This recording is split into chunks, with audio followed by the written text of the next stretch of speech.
Hey guys, tonight we're venturing into something a little stranger. A time of war, shadows and machines that may or may not have existed. We're heading back into World War II, but not for the battles you've already seen in history books. Forget the black and white newsreels and the speeches on grainy radios. This is about what was whispered in secret laboratories, hidden deep in the forests, and in the minds of scientists who thought the laws of physics were optional. Some called them Foo Fighters. Others spoke about discs that glowed in the night skies. And then there were rumours of a bell-shaped device humming in the darkness of a concrete chamber, guarded by men who never explained what it was. Were they experiments, hallucinations, or something the world wasn't meant to see? Before we start, make sure you're comfortable. Dim the lights, maybe put on a blanket, and settle into that quiet hum of background noise. And if you enjoy these journeys, you can always like the video or subscribe, but only if you truly want more of these late night dives. Now close your eyes, take a slow breath, and let's ease into the strange world of Nazi UFO experiments. It begins not in space, but in the middle of a war that was already tearing the planet apart. You open your eyes, and the year is 1943. The world outside is louder, darker, and more dangerous than anything you've ever known. The first thing you hear isn't birds or morning chatter, but the distant thump of artillery, muffled in the cold dawn air. Somewhere far away, planes are droning in the sky, their engines carrying across miles of frozen countryside. This is World War II, and you've landed in the middle of it. The air smells of coal smoke, wet earth, and something metallic, almost like burnt oil that never quite fades. You're not in a quiet village anymore. You're in a world where nearly every street, every field, every factory is tied to the war effort. There are no supermarkets, no convenience stores, no quiet cafes. Every scrap of bread, every ounce of fuel, every second of labour is consumed by the war machine. And in the middle of all this destruction, whispers have begun to spread. Strange whispers. But before you can even think about those rumours, you notice the cold. There's no central heating, no insulated glass windows, just thin walls, leaking drafts, and a damp blanket that doesn't do much to keep you warm. The mattress beneath you is lumpy and hard, stuffed with straw and wool that smell faintly of mould. You shift, and your spine protests with a dull ache. You're not sick, not injured, but the fatigue in your body is constant. It's the kind of exhaustion that everyone in this world knows. The weight of food shortages, endless labour, and fear that gnaws in the back of your mind. The morning doesn't begin with a gentle alarm clock. It begins with sirens. Not the kind that announce a fire truck or ambulance, but the kind that make your stomach twist in dread. They wail in the distance, warning of an incoming raid. Somewhere nearby, a city is about to be blanketed with bombs, and people will rush to underground shelters, clutching their children and praying the walls hold. If you're in Germany, maybe it's the RAF that's coming. If you're in Britain, maybe it's the Luftwaffe. Either way, the sky is no longer just blue. It's a battleground, and it belongs to whoever flies the highest, fastest, and deadliest machines. That's why the rumours make sense.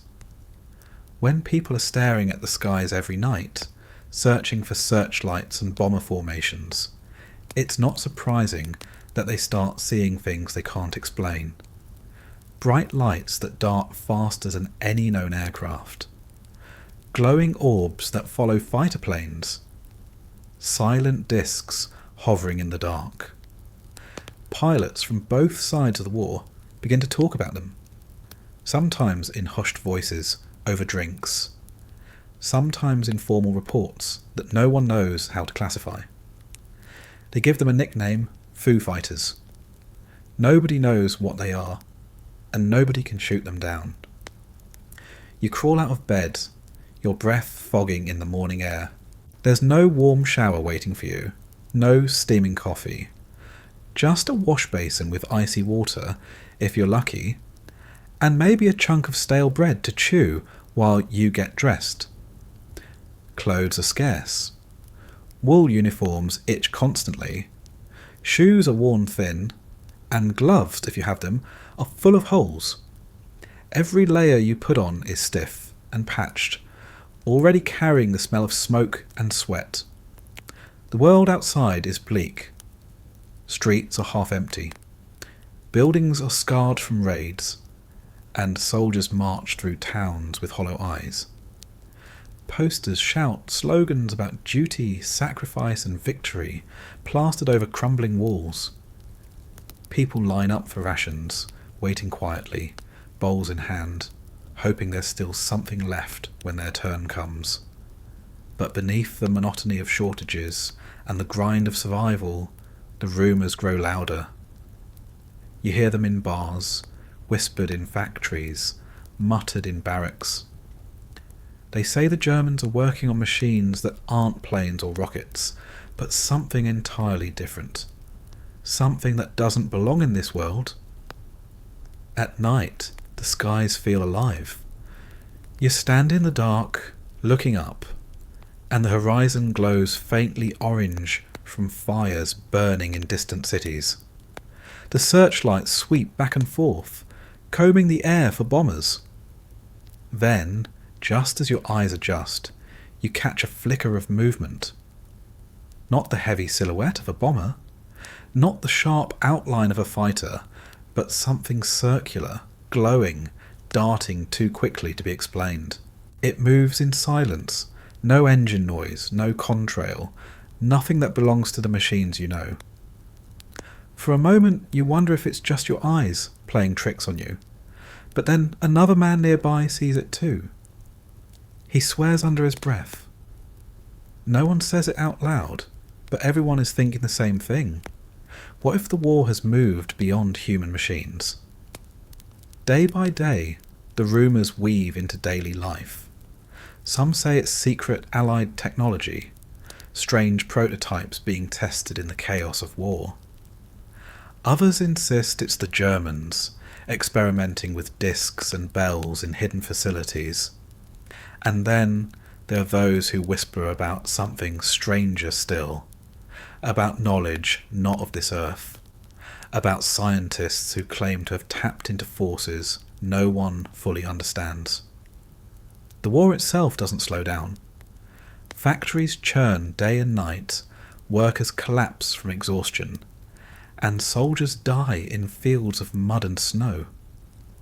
But somewhere in the background, deep beneath mountains or hidden in forests, something else is happening. Documents marked top secret pile up in dusty offices, stamped with symbols of the Reich. Scientists are pulled from their families and sent to remote locations, never to be seen again. Guards patrol sites that don't officially exist, and rumours say the people who live near them hear strange humming sounds at night, like a machine waking up. You sit by the fire one evening, your body heavy from the day's labour, and someone leans close to tell you a story. They say the SS has been building discs that can rise straight into the sky without wings. They say there's a bell-shaped device, glowing and dangerous, so secret that even most soldiers don't know it exists. They say the Nazis are searching for weapons that could change the entire course of the war. Some people laugh it off, dismissing it as drunken talk or desperation. But others don't laugh. They look at you with wide eyes, as if part of them believes it might be true. Because in 1943, almost anything feels possible. The world has already seen things it never imagined. Cities levelled in a single night, tanks the size of houses, rockets screaming across the sky. Why wouldn't there also be discs? Why wouldn't there be machines that hover silently, glowing in the dark, untouchable by bullets? The more you think about it, the more you realise how little people actually know. Information is tightly controlled, and propaganda floods every corner of life. If something extraordinary were being built, you wouldn't read about it in the papers. You wouldn't hear it on the radio. You'd only catch it in these whispers, half-truths exchanged in quiet corners, pilots swearing about lights that shouldn't exist, and scientists who vanish without explanation. The war rages on, but in the background, the mysteries grow heavier. Each night, as you lie on your thin mattress, staring at the flickering light of the lantern, you wonder if the world outside is hiding more than bombs and tanks. You wonder if the war has opened a door to something else, something no one can fully explain. And so, in 1943, the whispers in the sky become impossible to ignore. You're in the belly of a bomber, thousands of feet above the earth, and the world below is completely blacked out.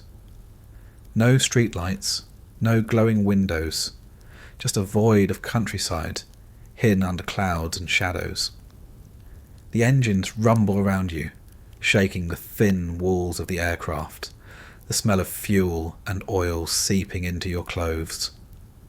It's freezing, the kind of cold that cuts through every layer you're wearing, biting at your hands and face no matter how tightly you've bundled up.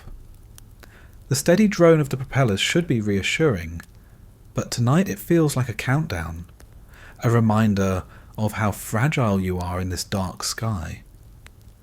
The mission isn't glamorous, it never is. Hours of sitting, cramped in a vibrating seat, eyes straining through frost-coated glass, listening to the occasional crackle of the radio.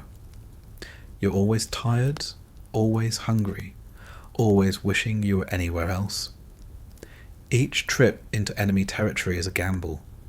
Searchlights sweep the sky, flak bursts like glowing flowers around you, and somewhere out there, enemy fighters are waiting to swoop down. Every pilot knows the odds. Some won't make it back, and yet you go anyway. But lately, there's been something new, something the war manuals don't explain. It starts as a glimmer in the distance, just beyond the wing. At first, you think it's another plane, maybe a fighter slipping into position. You grip the controls, heart pounding, ready to shout to the crew. But then the light moves in a way that makes no sense. It doesn't dive or climb, doesn't circle like a pilot preparing to strike. It just floats there, steady, glowing, keeping pace with you as if it's curious. You rub your eyes, thinking maybe it's fatigue, maybe a reflection off the canopy glass. But it's still there, a sphere, orange-red, pulsing faintly as if alive. Then another appears, darting near the tail before vanishing into the dark.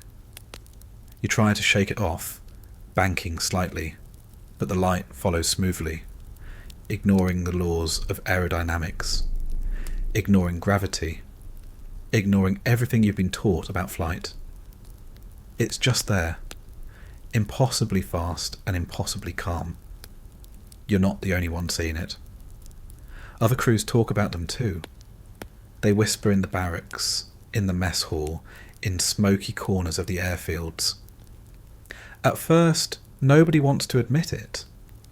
Pilots are supposed to be sharp, reliable, not seeing things that aren't there.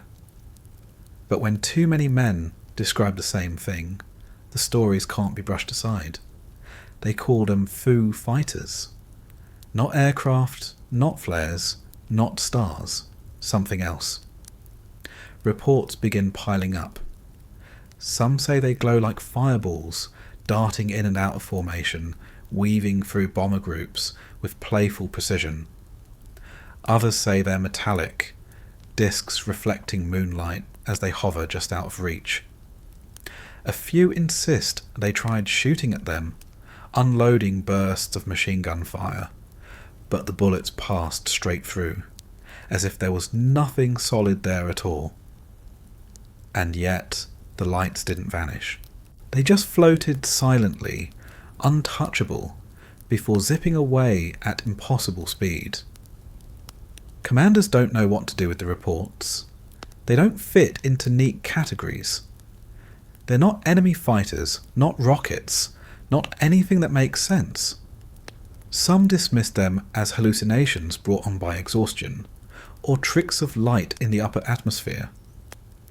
Others mutter that maybe it's German technology, some secret weapon the Reich has been hiding, something far beyond the planes and rockets everyone already fears. And in the silence of long nights, when the sky feels too big and too empty, some men whisper something stranger, that maybe these lights aren't even human. But speculation doesn't make them go away. The encounters keep happening. In the cockpit, your nerves fray every time you catch a glimmer outside the window. Sometimes the lights play with you, darting ahead of the plane and then vanishing in a blink. Sometimes they hover so close you could swear they're peering in, as if someone or something is watching. The silence is the worst part. No roar of engines, no sound of wings cutting the air. Just glowing orbs floating where nothing should be. Back on the ground, nobody wants to file an official report, but rumours spread faster than the planes themselves. Crews swap stories over weak coffee, their voices low, their faces pale. One man swears he saw a glowing disc fly alongside him for nearly 20 minutes, perfectly steady, before shooting upward into the stars. Another claims the lights moved in formation, circling his plane like predators before vanishing. Each tale is different, but the unease is the same. Something is up there, and nobody can explain it. The more you hear, the harder it is to dismiss. These aren't just green pilots making mistakes. These are veterans, men who know the sky better than anyone. If they say something unnatural followed them, you believe it. And the fact that both Allied and Axis crews report the same thing makes it stranger. Enemies sworn to kill each other share the same fear, the same confusion, the same wide-eyed descriptions of lights that seem to toy with them. As the war grinds on, the encounters grow more frequent. The sky, once just a stage for bombers and fighters, becomes something more. Every mission feels haunted. You're no longer just worried about flak or enemy aces. You're worried about what else might show up in the clouds. What else might be watching from the darkness?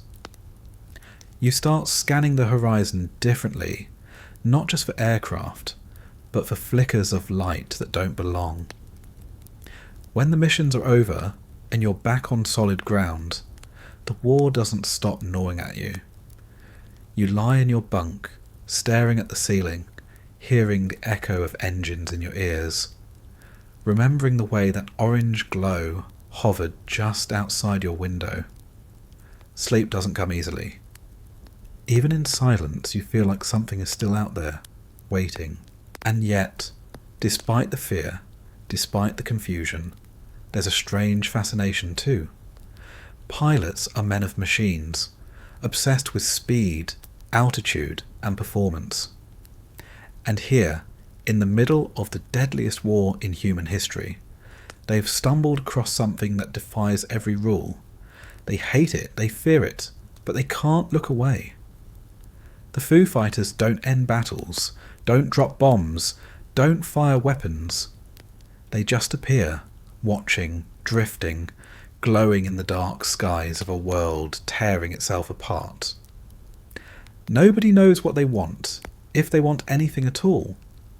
But their presence lingers, a quiet reminder that even in a war where humanity has unleashed its worst, the skies may hold secrets far stranger than anyone is prepared to face. You're standing in a dimly lit room that smells of ink, paper, and cigarette smoke.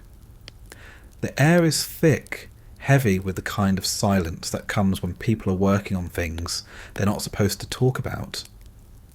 It's 1943, and Germany is crumbling under the weight of the war. The Eastern Front is swallowing men by the thousands.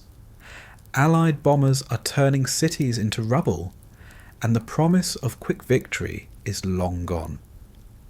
But inside these guarded rooms, far from the front lines, the Reich is still dreaming of miracles. They call them Wunderwaffe, wonder weapons. The word itself feels like a spell, a desperate promise that something incredible will emerge to turn the tide. Rockets that can reach London in minutes. Jets that streak through the sky faster than any Allied plane. And in hushed whispers, machines that don't even belong to the world you know. The Nazis are obsessed with technology, convinced that one breakthrough, one leap forward, will undo their losses and hand them victory.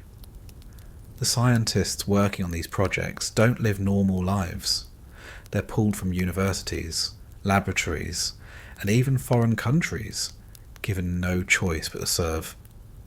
Some are eager, true believers in the Reich. Others are terrified, working under the watch of SS officers who make sure no one falls behind schedule. Refusal isn't an option. Failure isn't an option. You either build miracles, or you disappear into the shadows. Everywhere you look, the obsession shows. Diagrams of rockets litter the desks, blueprints of jet engines cover the walls. There are rumours of designs that go far beyond anything practical. Strange discs sketched on paper, annotated with equations that no one fully understands. Engineers are asked questions that don't make sense, ordered to find ways to defy gravity, to bend space, to pull energy from sources that sound more like magic than science. And if they hesitate, if they try to explain that the laws of physics don't work that way, the black uniforms in the corner make it very clear that the Reich doesn't accept excuses.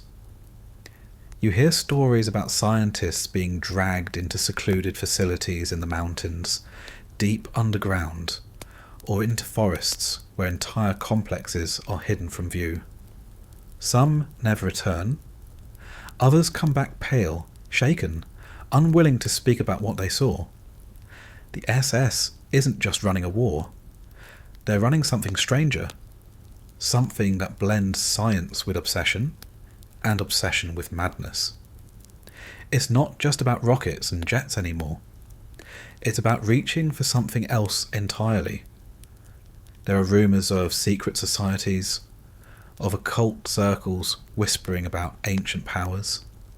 The Frill Society, the Thule Society, names that sound like myths, but in the feverish desperation of 1943, they're treated as possibilities. The Reich isn't satisfied with weapons of steel and fire. They want weapons of the impossible. They want discs that fly without wings, bells that hum with energy no one can identify, and machines that can do what no army can. You sit at a table with some of these men, their faces tired and drawn, their hands stained with ink and grease. They argue over formulas, muttering about anti-gravity, about field propulsion, about energy drawn from the vacuum of space. They sound half mad, but you realise they're serious. The Reich is pouring money and manpower into ideas that no one else would dare touch. While the Allies focus on tanks, ships, and conventional bombs, the Germans are sketching sources and trying to tap into forces no one even understands. Of course, Not everything is fantasy. Some of it is brutally real. The V-2 rockets are already raining down on London, terrifying civilians and proving that long-range terror is possible. Jet fighters scream through the skies, outpacing Allied planes. The technology is ahead of its time, shocking even enemy commanders.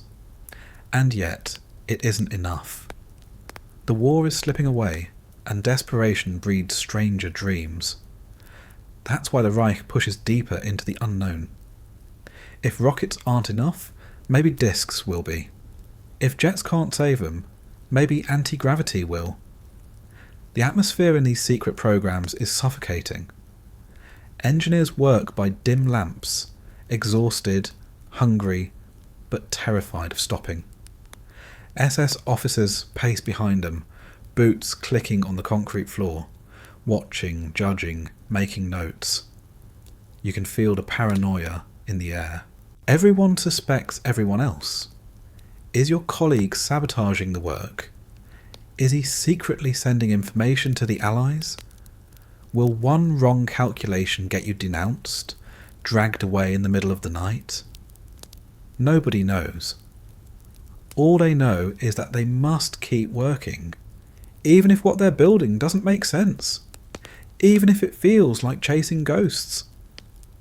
At night, the facilities glow faintly from within, light spilling through cracks in the shutters. People nearby whisper about strange humming sounds, low vibrations that rumble through the ground. Some say they've seen glowing orbs rise briefly into the sky before vanishing. Others speak of accidents, sudden explosions, workers burned or vaporized by machines that were never explained. The SS covers it all up, and rumours are all that remain. But those rumours spread. They trickle into nearby towns, into the barracks, into the ears of anyone who listens. The Reich is building something, and no one knows exactly what it is. This isn't Operation Paperclip yet. That comes later, when the war is over, and the Allies sweep in to steal the brains behind these projects. This is the reverse. This is the moment when Germany itself is obsessed with reaching for the extraordinary, convinced that salvation lies not in more men or more tanks, but in machines that sound like they belong in pulp novels or fever dreams. It's the Reich clawing at the edges of science, trying to drag the impossible into reality, no matter the cost. And the cost is everywhere, in the hunger of the scientists who can't spare time to eat properly, in the eyes of the guards who look just as afraid of what's happening inside as they are of the enemy outside, in the endless piles of resources poured into projects that may never work. The war is draining Germany dry, but the obsession doesn't stop. If anything, it grows stronger, fed by desperation. The worse the front lines look, the more the Reich demands miracles. You can almost feel the tension pressing against you, the mix of brilliance and madness in these hidden rooms. On one hand, real innovation is happening. Rockets, jets, weapons that truly are decades ahead of their time. On the other, there are drawings of flying discs, bells that glow with unknown energy, and theories that sound like science fiction. The Reich doesn't care which is real and which isn't. They demand results, and they demand them now. You leave the facility late at night, stepping into the freezing air. The sky above is clear, stars spread wide across the darkness. And for just a moment, you imagine what it would feel like if one of those discs really did rise silently into the air, hovering above you, glowing faintly before darting away into the night. You wonder if it's even possible, or if it's just a story told to keep hope alive. But in this world, in 1943, nothing feels impossible anymore. The war grinds on, louder and bloodier each day, but somewhere in the shadows, Germany clings to its obsession. Not with more men, not with more bullets, but with machines that shouldn't exist, and with the hope that if they can just break the laws of nature, they can win. You're sitting in a crowded hall that smells of smoke, sweat, and damp wool coats. The air is thick with anticipation, but also with exhaustion. Everyone in this room knows the war isn't going the way the newspapers say it is. The headlines scream about victories and inevitable triumph, but the men at the front keep dying and the cities keep crumbling. It's 1943, and deep down, everyone feels the cracks spreading. But then a voice cuts through the room, sharp and commanding, and suddenly all eyes are on him. Adolf Hitler stands at the podium, gesturing with fierce intensity, his words spilling out in a torrent. He speaks of enemies on every side, of betrayal, of the need for sacrifice, but most of all, he speaks of salvation. Not salvation through numbers or through endurance, but through something else entirely.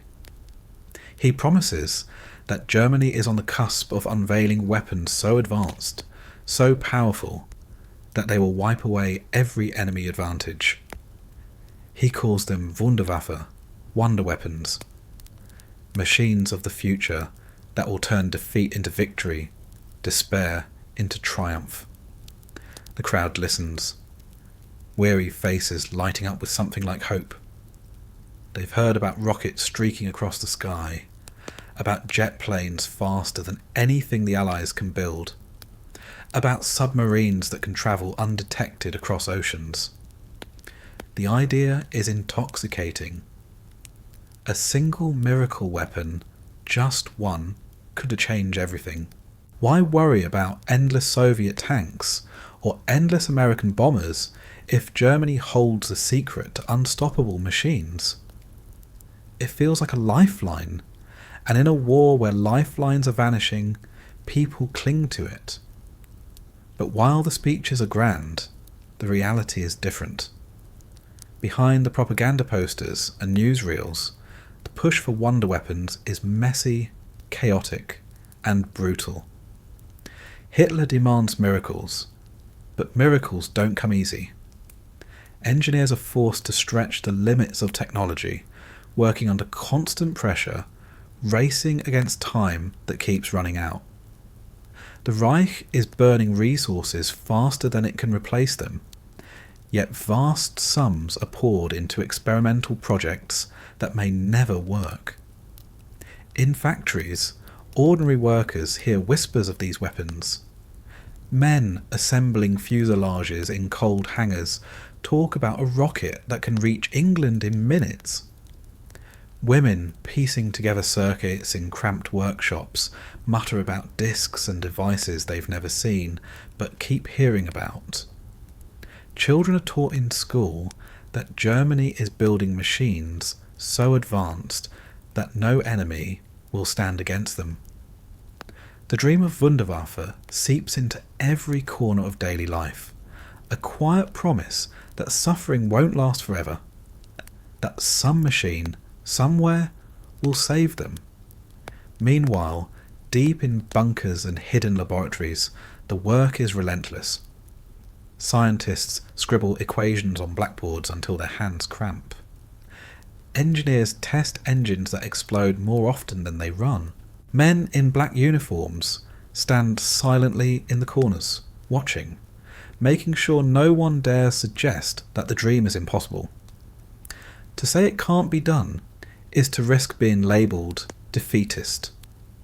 And defeatism isn't tolerated. Not in a war where hope is more valuable than steel. The projects pile up, each one more ambitious than the last.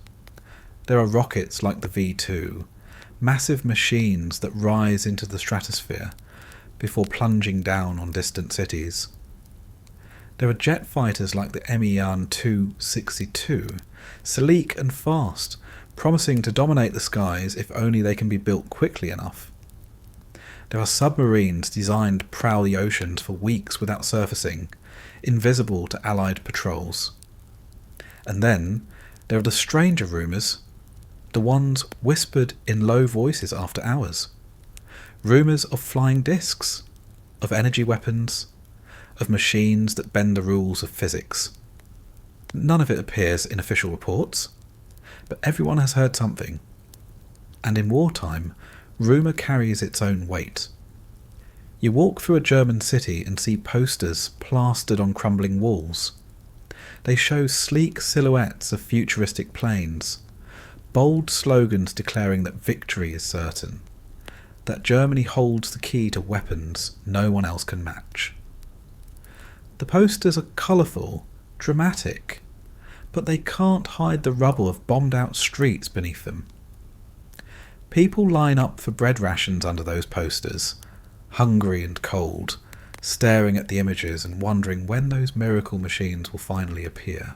For Hitler, the dream isn't just practical, it's personal. He has always believed in destiny, in visions of grandeur, in rewriting history with sheer willpower. To him, the Wunderwaffe aren't just weapons. They're proof that Germany is chosen, that he himself is chosen, destined to wield power no one else can imagine. He surrounds himself with advisors who feed that obsession, men who promise breakthroughs and swear that victory is just one project away. Reality fades, replaced by the vision of futuristic arsenals that exist mostly on paper. And yet, the work continues. Even as cities burn, even as the front lines collapse, trains keep rolling towards secret facilities loaded with steel, copper, and fuel. Prisoners of war and forced labourers are marched into underground factories, carving out vast chambers where rockets are assembled in the flickering light of bare bulbs. The suffering is immense, but the promise of wonder weapons demands sacrifice, and in the Reich's eyes, there is no limit to how much suffering can be spent to feed it. The obsession spreads into the minds of ordinary soldiers as well. On the front lines, half frozen and starving, they whisper about the machines being built back home. They tell each other that soon the rockets will rain destruction on the enemy, that jet fighters will sweep the skies clean, that submarines will choke off Allied supplies. They pictured a Wunderwaffe like guardian angels of steel and fire, descending at the last moment to rescue them from the mud and snow. It's a fragile hope, but in a war where most hopes are already dead, it feels like enough to keep moving forward. But every promise carries shadows. For every rocket that launches, another explodes on the pad.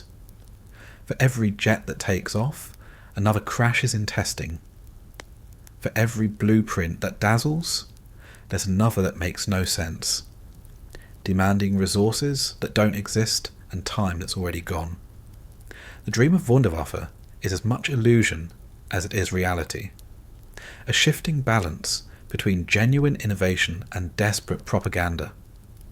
And in that balance, truth becomes slippery. Did the Reich really build discs that hovered in silence? Did they really harness energies no one else understood? Or were these stories born from the same desperation that clung to every family, every soldier, every worker who prayed for an end to the war? You sit in a cramped shelter one evening as bombers pass overhead, the ground shaking with each distant blast. Around you, people mutter about the weapons that will end this suffering. They talk about rockets, about jets, about machines that will turn the sky against the enemy. Some even talk about stranger things, the kind of stories that sound like they belong in pulp magazines, not in the real world. But no one laughs. Not here, not now. In 1943, even the wildest rumour feels possible. And when you're staring at the cracked ceiling of a shelter, wondering if it will hold, you'll believe almost anything if it means hope. The Reich continues to pour itself into this dream, convinced that technology can rewrite a war already spiralling out of control. Every announcement of a new weapon is celebrated. Every whisper of something strange is passed from ear to ear. And as the nights grow longer and the bombs fall heavier, the obsession with Wunderwaffe only deepens, drawing Germany further into the shadows of ambition and desperation. You find yourself in a drawing room that looks nothing like a laboratory. The curtains are heavy, the air smells faintly of incense, and the voices are hushed, almost reverent. It isn't soldiers shouting orders or engineers scribbling equations on blackboards. This is something different, something stranger. A group of men sit in a semicircle, their uniforms pressed, their eyes fixed not on blueprints, but on a young woman seated in the centre. Her hair is long, her gaze distant, and because her hands resting lightly on her lap, as if she isn't entirely here. They call her a medium, and they believe she is the key to knowledge that doesn't belong to this world. This is the world of the Vril Society. Part salon, part seance, part secret circle. Its roots run deep into the occult currents of early 20th century Germany, blending theosophy, esoteric mysticism, and the idea that hidden forces could be tapped by those bold enough to seek them. The word Vril itself comes from a strange novel written in the late 1800s, a piece of fiction about a subterranean race who wielded a mysterious energy, an all-powerful life force that could heal, destroy, or create. Most readers took it as fantasy, but here, in the Reich, men in black coats and polished boots took it very seriously. They believed this energy was real, that it could be harnessed, and that it could fuel the machines that would change the war. The young women at the centre of these gatherings were said to be conduits, their minds open to currents invisible to everyone else. They spoke of visions, of symbols, of blueprints seen in dreams.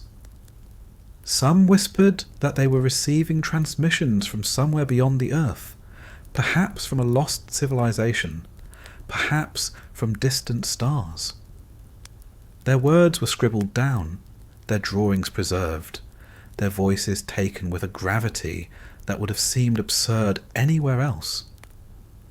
But in a Reich where desperation and obsession blended into one, no idea was too outlandish if it promised an advantage. You can picture the atmosphere.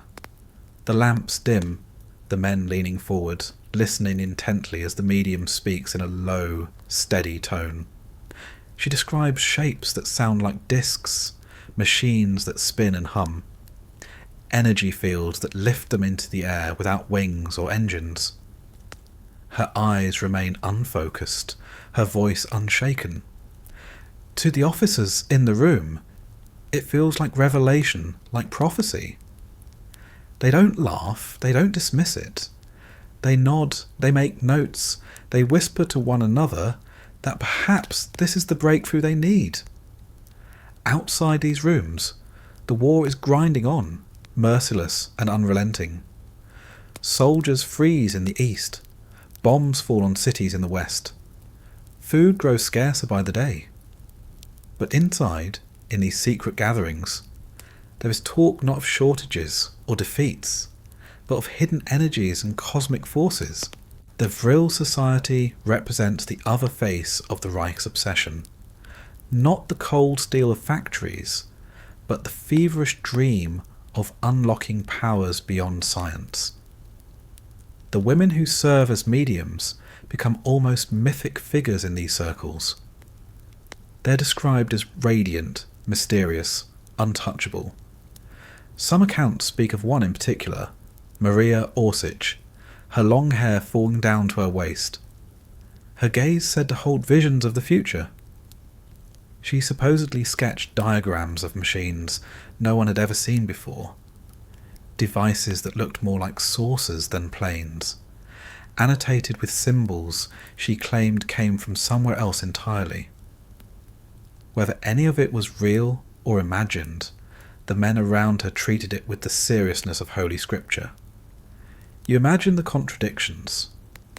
On one hand, you have the Reich's engineers working with blueprints, alloys and mathematics.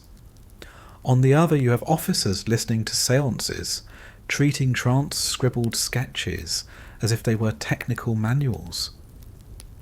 The two worlds overlap in strange ways, blurring the line between science and mysticism. If the scientists struggle to deliver miracles, perhaps the mediums can provide them instead, through visions whispered in the quiet of darkened rooms. The belief in vril energy becomes more than just eccentricity. It shapes decisions, directs attention, feeds the myth that the Reich is in contact with forces hidden from the rest of the world. The propaganda doesn't speak openly of it, but rumours swirl among soldiers and civilians alike. They hear that the leadership has tapped into secret powers, that miracle weapons are being built not only from steel and sweat, but from knowledge given by otherworldly sources. And in a world already filled with horror, people are strangely willing to believe it. You can see why. In 1943, the war feels like it's spiralling into chaos. Men cling to any story that offers hope, any tale that promises salvation. If someone whispers that the Reich has mediums channeling alien blueprints, some dismiss it, but others nod quietly, because why not? The rockets already fall from the sky like thunderbolts. Jets scream faster than sound. The boundary between reality and science fiction feels thinner every day. In the dim glow of candlelight, the mediums speak of more than machines. They talk about lost lands, about Atlantis, about civilizations that vanished but left behind secrets. They talk about stars and constellations, about distant worlds that may be sending knowledge to those willing to listen. To the men in these circles, it sounds less like fantasy and more like destiny. If Germany is to rule the future, perhaps it is because they have tapped into wisdom from the past, or from somewhere else entirely. The nights stretch long, filled with hushed conversations and the scratching of pens recording every word. Strange symbols fill notebooks, diagrams that look half mechanical, half mystical. Engineers glance at them later, frowning, trying to reconcile them with the equations they know. Some dismiss it as nonsense. Others hesitate, then experiment, trying to see if any fragment of it could be true. The line between faith and science bends under the weight of desperation. And all the while, the mediums themselves remain enigmatic. They are not generals, not scientists, not officers. They are women seated quietly in smoke-filled rooms, their hair long, their eyes far away, their voices steady as they describe things no one else can see. Around them, men of power listen with rapt attention, convinced that in their words lies the key to salvation. It feels absurd and chilling at the same time. Absurd that the Reich, with all its steel and might, would put such faith in whispers from seances. Chilling because they took it so seriously, and because some of those whispers found their way into real projects, real experiments, real machines. As the war drags on, the fascination with vril doesn't fade. If anything, it grows stronger, woven into the larger myth of Wunderwaffe. The mediums become part of the story, the hidden architects behind the discs and bells whispered about in factories and barracks. And though no one can prove what was real and what was imagined, the legend takes root. You step outside into the night, the cold air biting at your face, the stars spread wide across the sky. You You think about those rooms, about the women with distant eyes, about the officers scribbling notes as if they'd just glimpsed the future. You wonder if somewhere out there, beyond those stars, something really was sending signals, or if it was all a grand illusion born of desperation.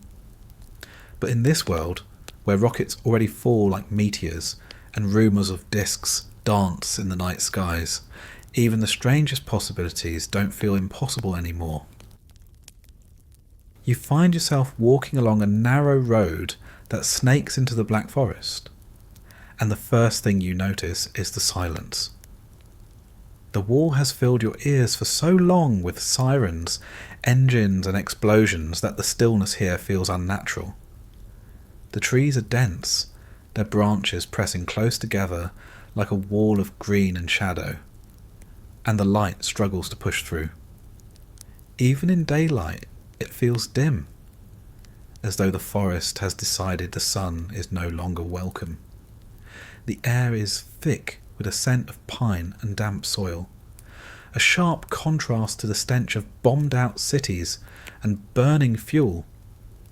But there's something else too, something metallic, faint, as if the forest itself has absorbed a taste of iron. Villagers who live on the edge of the woods speak about it in hushed voices. They say strange things are happening deeper inside. The roads leading there are often blocked, patrolled by men in uniforms who don't explain themselves.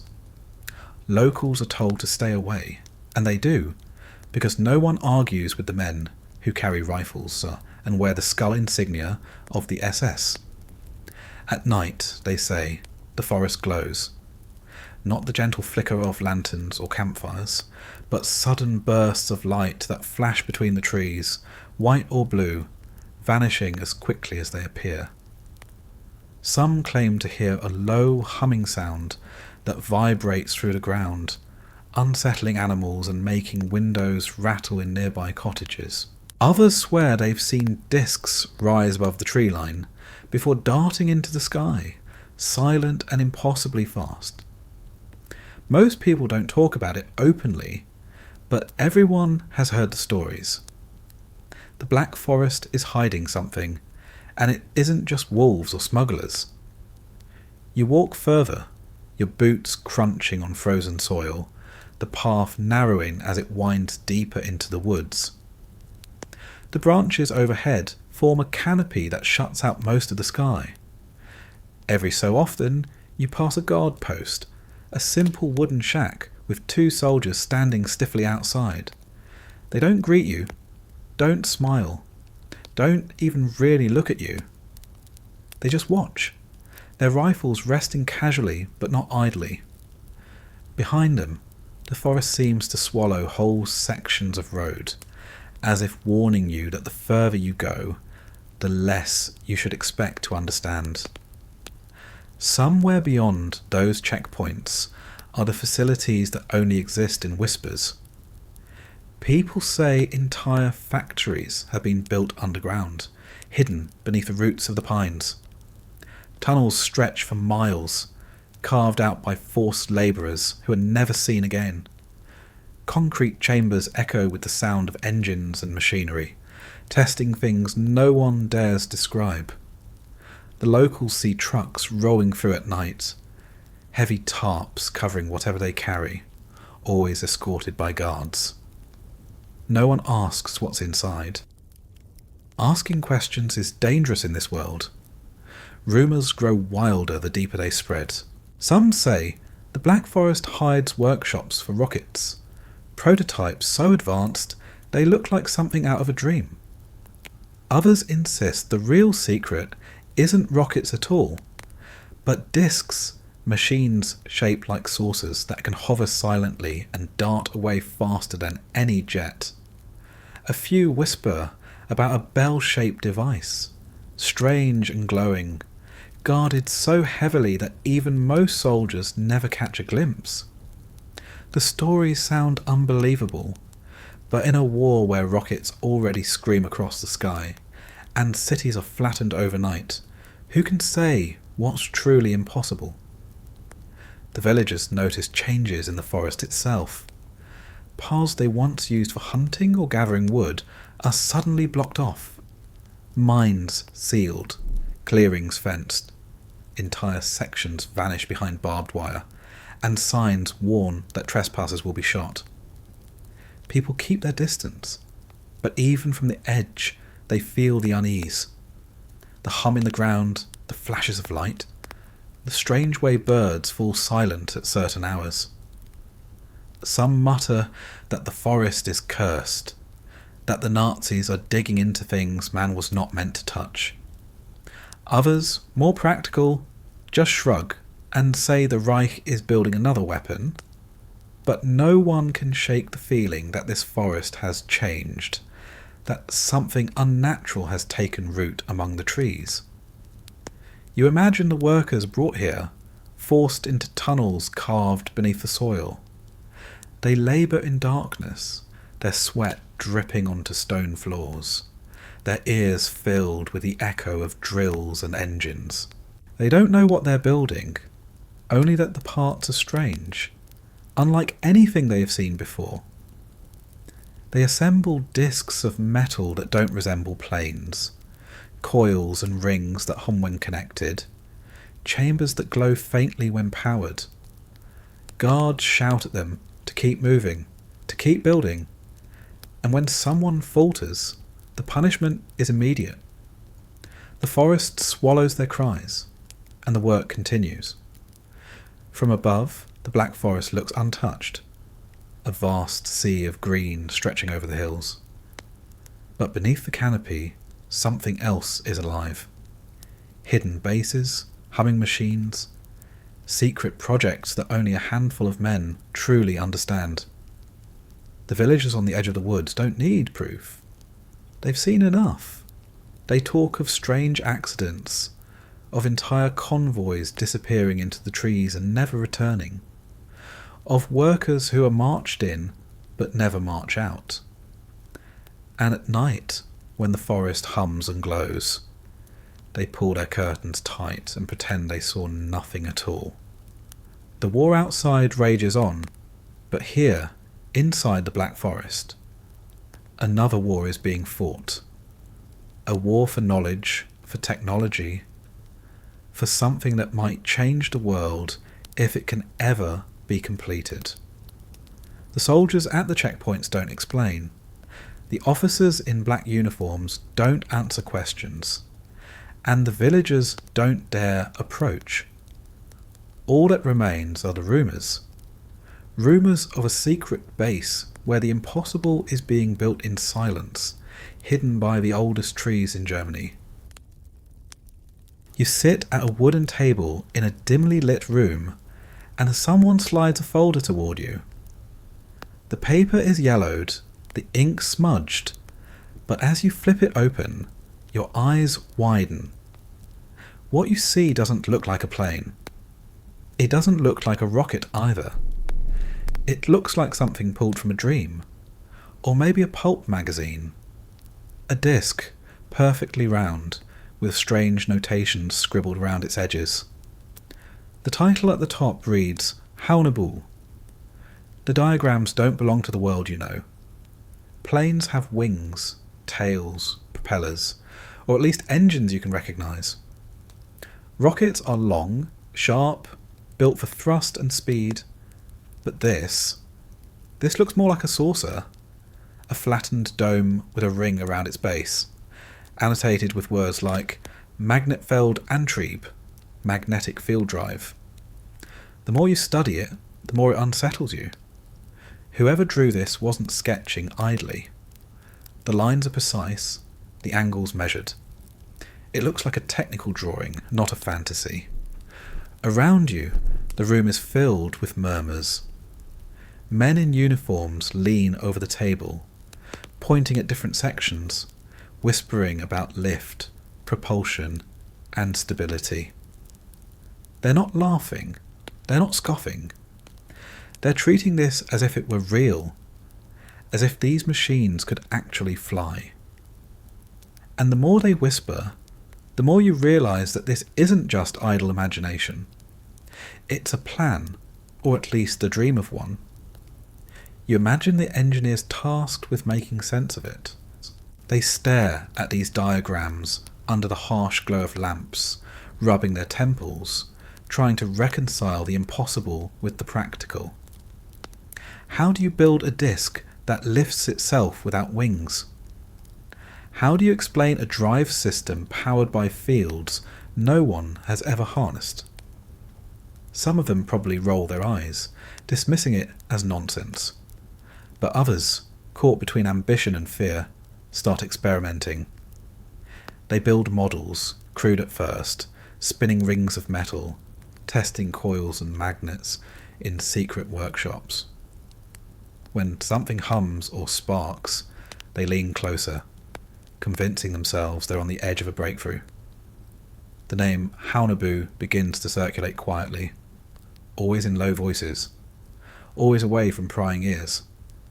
Supposedly, there are versions, Haunebu 1, Haunebu 2, each one larger, faster, more advanced than the last. The diagrams describe craft that could carry crews, soar to incredible altitudes, even reach speeds no propeller-driven plane could dream of. The claims sound absurd, but the diagrams are detailed, and in wartime, absurdity doesn't matter. What matters is possibility, however slim. Outside these rooms, soldiers freeze in trenches, civilians starve in cities, and factories grind out weapons day and night. But here, in the shadowed corners of the Reich, people are sketching flying saucers. You can almost hear the clash between two worlds, one drenched in mud and blood, the other reaching for machines that look like they came from the future. It's a contrast so sharp, it feels surreal, and yet both worlds exist side by side. The rumours spread. Some say prototypes were actually built, strange discs that wobbled in the air before crashing in fields. Others insist the Haunebu never left paper, that it was all diagrams and desperation, propaganda disguised as engineering. But the whispers are too consistent to ignore. Pilots swear they saw discs hovering in the distance. Villagers talk about odd shapes rising from hidden facilities at night. Allied intelligence officers sketch strange craft reported by reconnaissance teams. No one can prove it, but no one can quite dismiss it either. You picture the workers forced into these projects, assembling parts they don't understand. They bolt together circular frames, install coils and generators, never told what they're building. They only know it doesn't look like a plane. The guards bark at them to work faster, and when something sparks or hums, the officers nearby lean in with nervous fascination. Accidents happen. Machines overheat, chambers explode, workers vanish. The forest swallows the evidence, and the work continues. The diagrams themselves begin to take on a life of their own. They're passed from hand to hand, copied, smuggled, found after the war in dusty archives. To some, they're proof that the Reich really was building flying saucers. To others, they're nothing but fantasy dressed up as technical drawings. But when you look at them, when you trace the clean lines and the measured angles, it's hard not to feel a chill. Someone at some point believed these machines could fly. Someone thought they could build them. And maybe, just maybe, they tried. You close the folder and lean back in your chair. Outside, the world is on fire. But inside this room, men are dreaming of discs that rise into the sky without wings, powered by forces no one fully understands. They don't care if it seems impossible. They don't care if the laws of physics disagree. All they care about is the chance, however slim, that one of these diagrams could turn into a machine that changes the war. The Haunebu discs are only drawings, but in this world, Even drawings have power. They spark whispers, fuel rumours, and feed the myth that the Reich is building machines that shouldn't exist. And in a war already filled with terror, that myth is almost as powerful as the weapons themselves. You're led down a narrow corridor that smells of damp concrete and oil.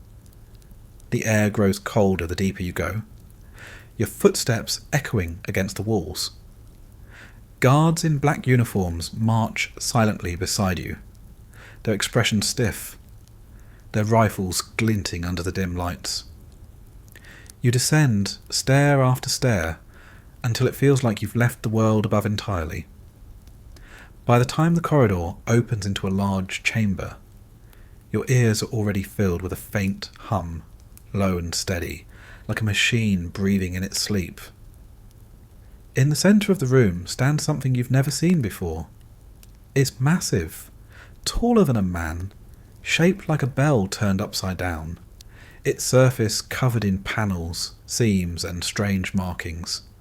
Thick cables snake from its base into the floor, disappearing into the concrete as if feeding it something unseen.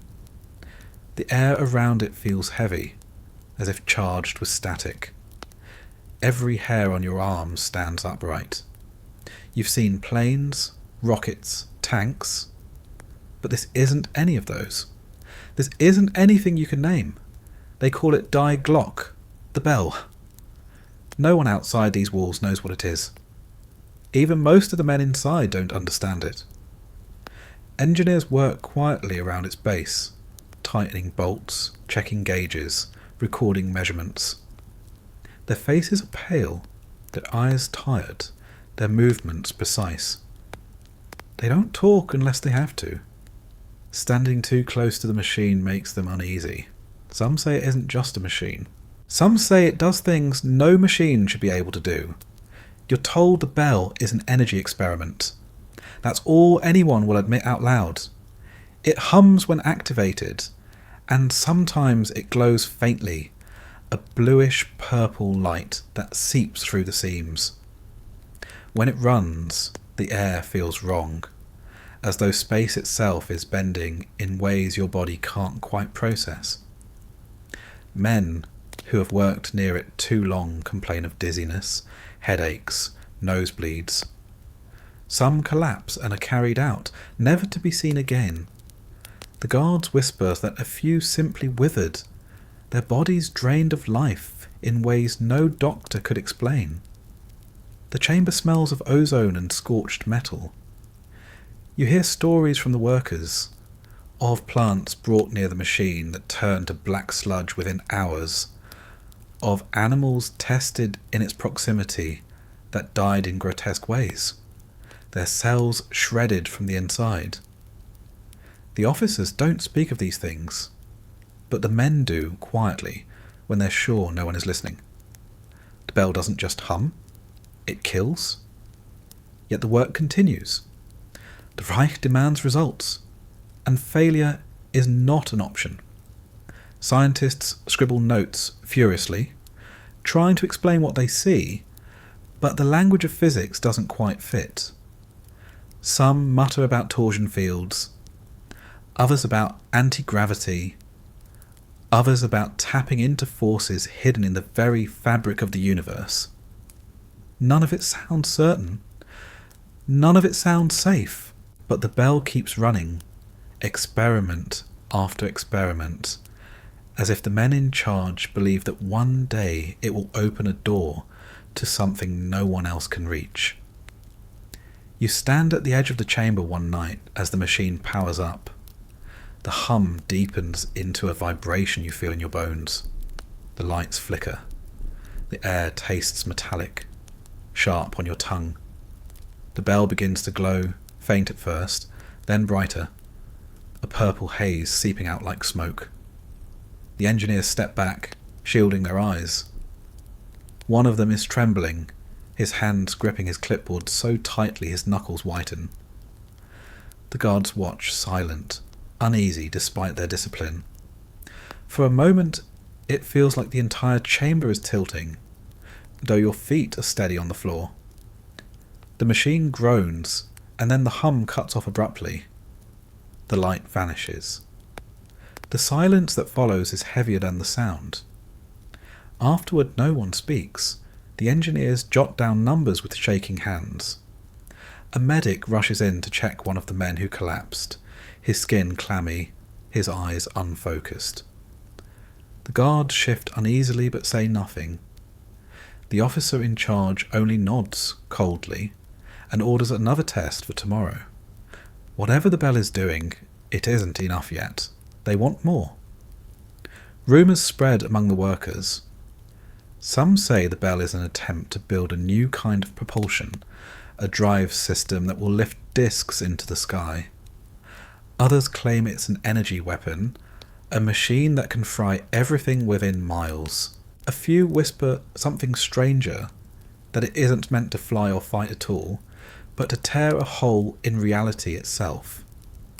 That it's an attempt to look through time, or even move through it.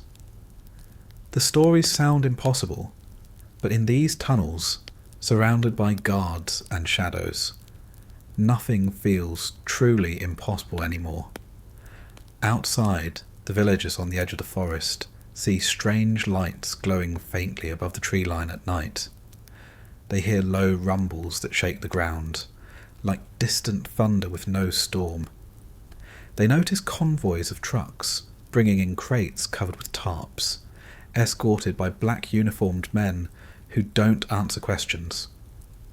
When asked what's happening in the mountains, the villagers only shrug. They know better than to ask. The forest hums, and they keep their curtains closed. Inside the chamber, the bell waits.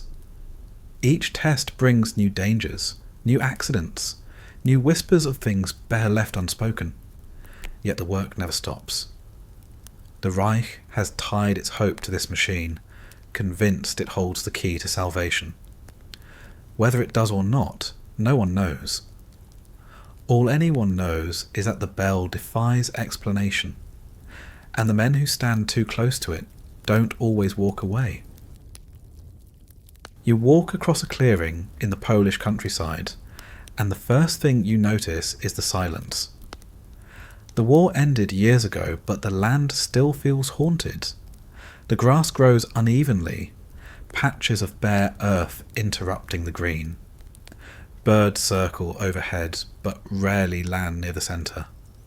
And there, standing stark and strange against the open sky, is a ring of concrete pillars arranged in a circle, each one connected at the top by thick beams of stone. It looks like something ancient, like the skeleton of a temple, but it isn't ancient at all. Locals call it simply the henge. From a distance, it could almost be mistaken for a ruined aqueduct or the remains of some industrial structure. But when you walk closer, it becomes clear that it doesn't quite belong to any ordinary purpose.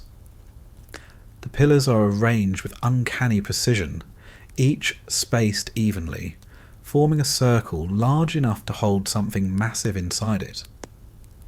The concrete is weathered, chipped by decades of wind and rain, but the shape remains unmistakable. It doesn't look like a warehouse foundation or a factory shell. It looks like something built for experiments no one wanted to talk about. The villagers who live nearby still lower their voices when the henge comes up in conversation. They've heard stories from their parents or their grandparents, whispers about the time when the area was sealed off by soldiers. Back then, no one could come near. Barbed wire stretched across the roads, checkpoints bristled with armed guards, and convoys of trucks rolled in at night, their loads hidden under canvas. People spoke of lights that flickered above the trees, of a low humming that rattled windows in their homes.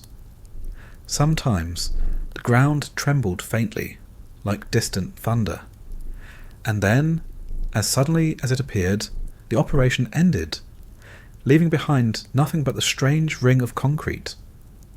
You step into the circle itself. and for a moment it feels different. The air seems still, heavier somehow. The pillars rise around you, their surfaces rough to the touch, dotted with patches of moss. You imagine what might have stood here during the war. Some say it was the testing rig for the bell, the machine whispered about in hushed tones. They claim the circle of concrete once held massive cables and structures, anchoring the bell as it hummed and glowed in experiments that killed plants and animals nearby. The pillars, they say, were part of a support system, maybe even a containment frame, meant to steady a machine that defied ordinary explanation. The official explanations, when they exist at all, are vague. Some say the henge was just the base of a cooling tower for a chemical plant, or perhaps the framework for a water tank. But the villagers who lived here during the occupation shake their heads when they hear that. They remember the fear, the way soldiers shouted at anyone who wandered too close, the strange accidents that left livestock dead in the fields. They remember nights when the forest glowed faintly, and mornings when the ground felt scorched, as if something hot and unnatural had passed over it. A cooling tower, they say, does not make the earth hum like that. You picture the scene during the war. Floodlights blazing down from towers, soldiers pacing at the perimeter, engineers scurrying through the circle of pillars, their breath visible in the cold night air. At the centre, perhaps, stood the bell itself, cables running outward from its base to the concrete supports, straining as the machine began to hum. The ground shook, the air shimmered, and the men standing nearby clenched their jaws, waiting to see if the experiment would succeed, or if it would kill them all. The henge has become a magnet for speculation. Historians visit with notebooks, measuring the distances between the pillars, sketching the structure from every angle. Amateur researchers crawl through the grass with cameras, convinced they're standing at the heart of one of the Reich's greatest secrets. Tourists wander in, snapping photos, some treating it like a curiosity, others like a shrine. Everyone who sees it feels the same unease. Whatever this was, it wasn't ordinary. The strangest part is that the henge still feels alive in a way. Not literally. There's no hum now, no glow, no guards.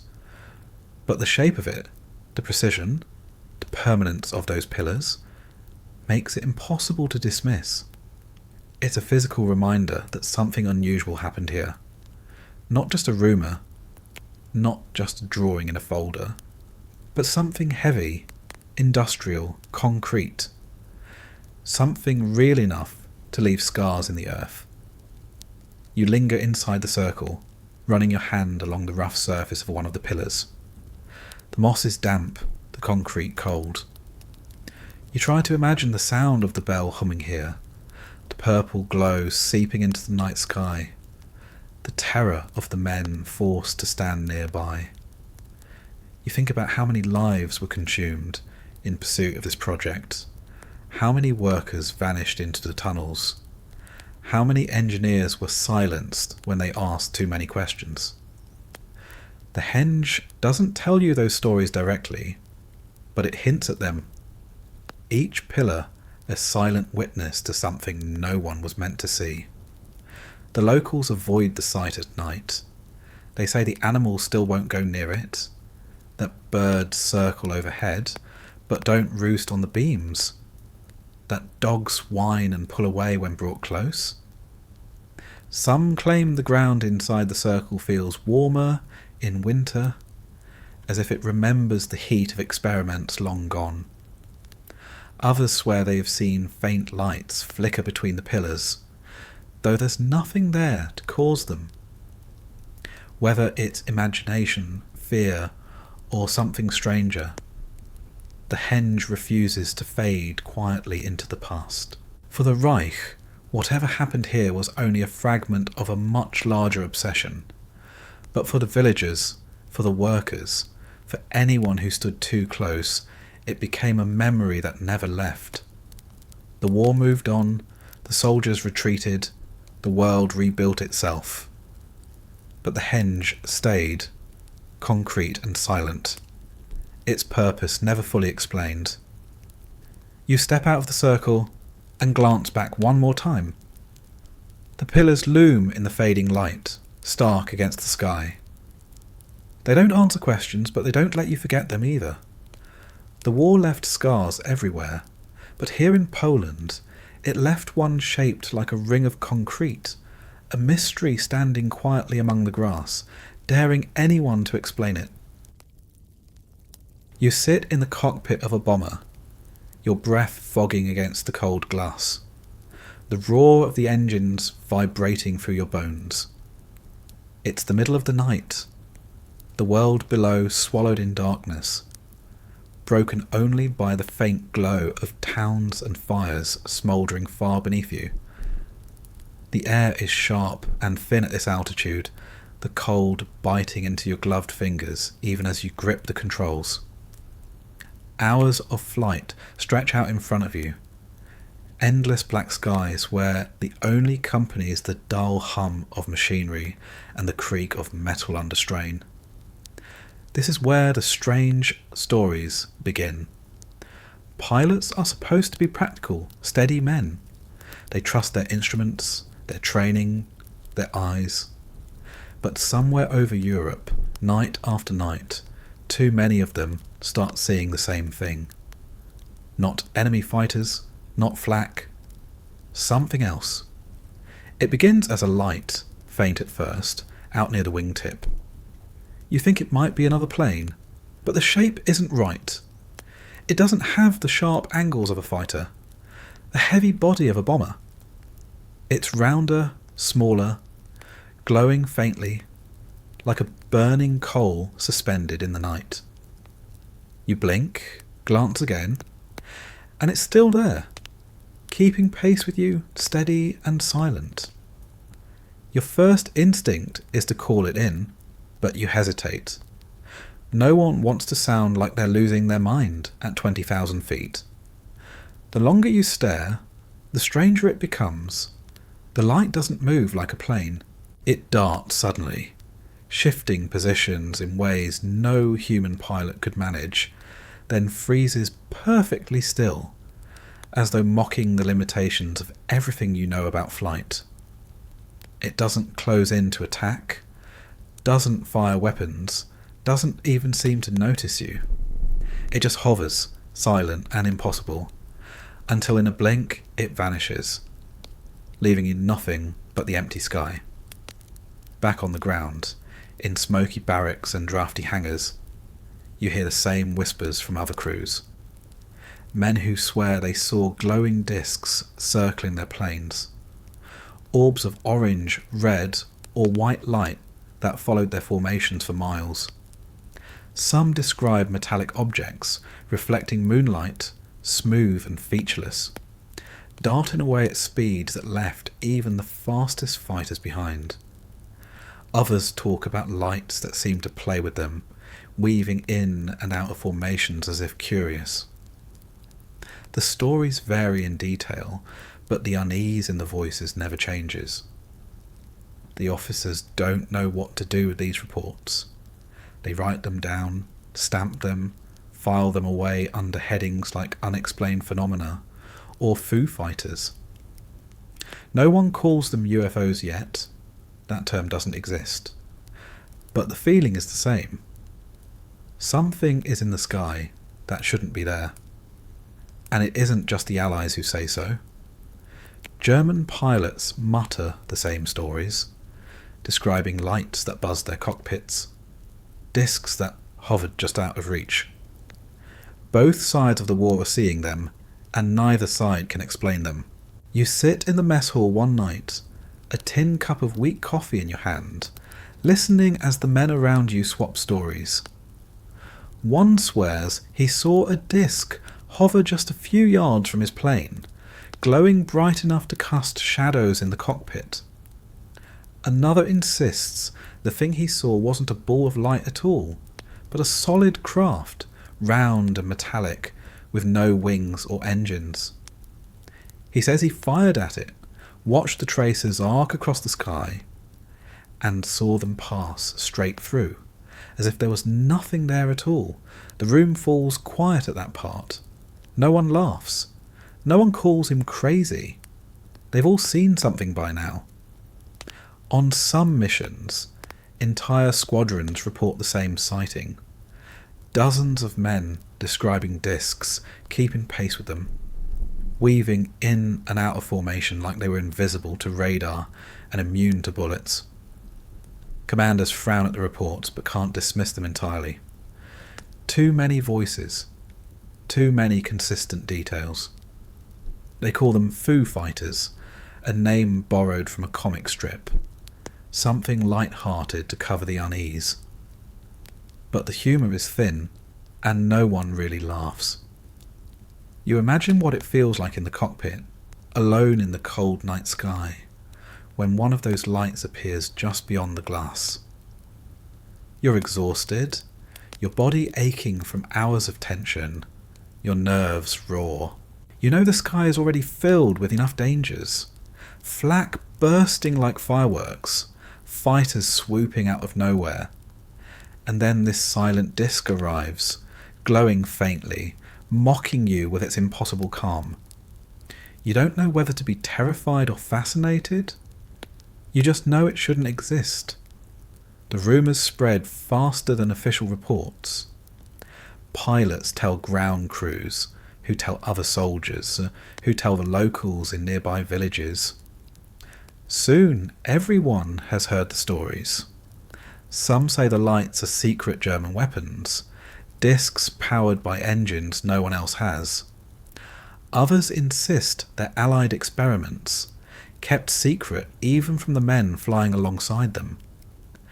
And then, in hushed tones, they are the ones who suggest something stranger, that maybe these discs aren't human at all. No one admits to believing that part, not out loud, but in the quiet of night, when the barracks go still, and you lie awake staring at the ceiling, you can't help but wonder.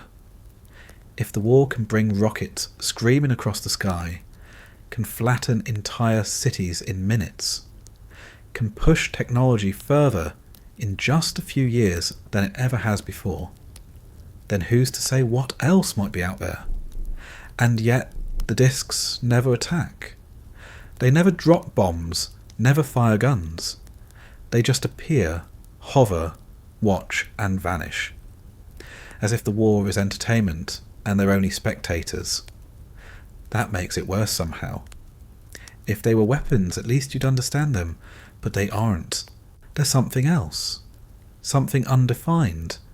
And in the chaos of a world tearing itself apart, undefined is the most frightening thing of all.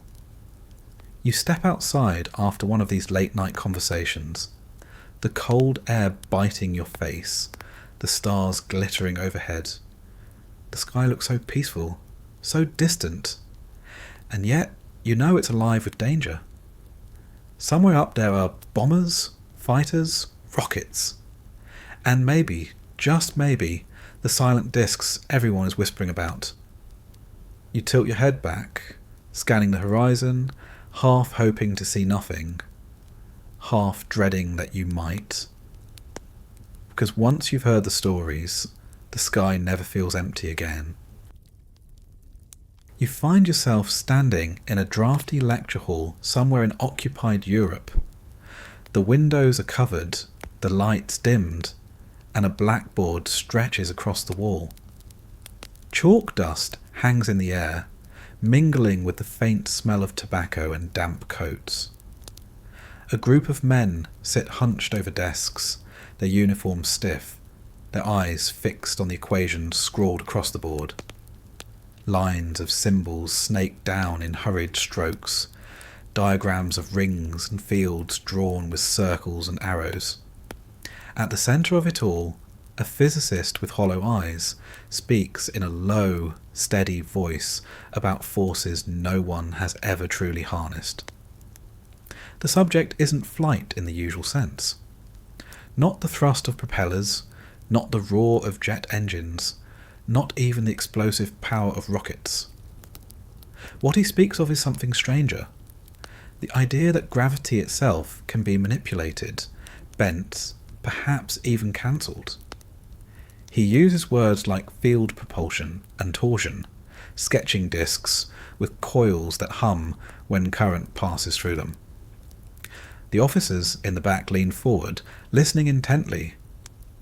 To them, this isn't just theory. This is potential salvation. You hear the scratch of pens as assistants copy every word. They sketch diagrams that look eerily like the Haunebu discs you've already seen. Rings stacked beneath domes. Arrows indicating lift not from wings but from unseen forces. The physicist explains that conventional engines are too limited, too slow, too vulnerable. If Germany is to rise above its enemies, it must do so with machines that defy the very laws of nature. And if those laws don't bend willingly, then they must be broken. Some of the men nod eagerly, desperate for hope. Others frown, their brows furrowed, because they know the physics doesn't quite add up. But no one dares object openly. Not here, not in front of the officers, not when refusal can end careers or worse. So they write, they calculate, they nod along, and the line between scepticism and belief blurs. It isn't only physics being discussed in these rooms. Alongside the equations, so, come whispers of older ideas, older than modern science. Words like vril slip into the conversation, references to ancient forces, to hidden energies that flow through the earth and sky. Some of the officers believe these theories outright, convinced that the Reich has been chosen to rediscover secrets lost to time. Others don't know what to believe, but in the silence of these secret meetings, they let the whispers take root. Science and sorcery bleed into one another until it becomes hard to tell which is which. You imagine the laboratories where these theories are tested. Not sleek halls of modern equipment, but drafty underground chambers, cobbled together with salvaged parts and the sweat of forced labourers. Coils of copper wire are wrapped around circular frames. Generators hum in the corner, their vibrations rattling the walls. Engineers hunch over instruments, adjusting dials, watching needles twitch as fields ripple unseen through the air. Sometimes the coils glow faintly. Sometimes the air grows warm. Sometimes nothing happens at all. But the work continues because the Reich has demanded it. And when something strange does occur, even if only for a moment, the whispers grow louder. A needle spikes unexpectedly. A disc-shaped frame lifts slightly from its rig before crashing back down. A man swears he saw the air shimmer, as if bent by heat, though there was none.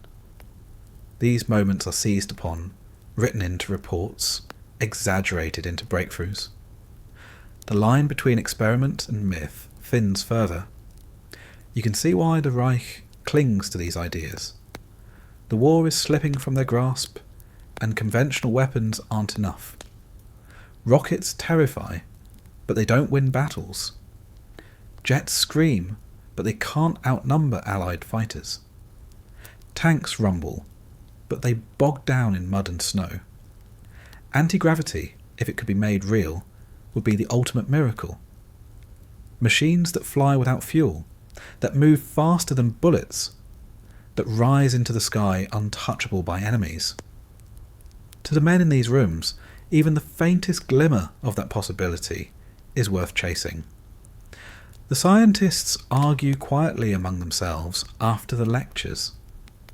Some insist that the theories are impossible, that the equations collapse under scrutiny, Others whisper that perhaps physics hasn't yet revealed all its secrets, that maybe these strange coils and rings are tapping into something new.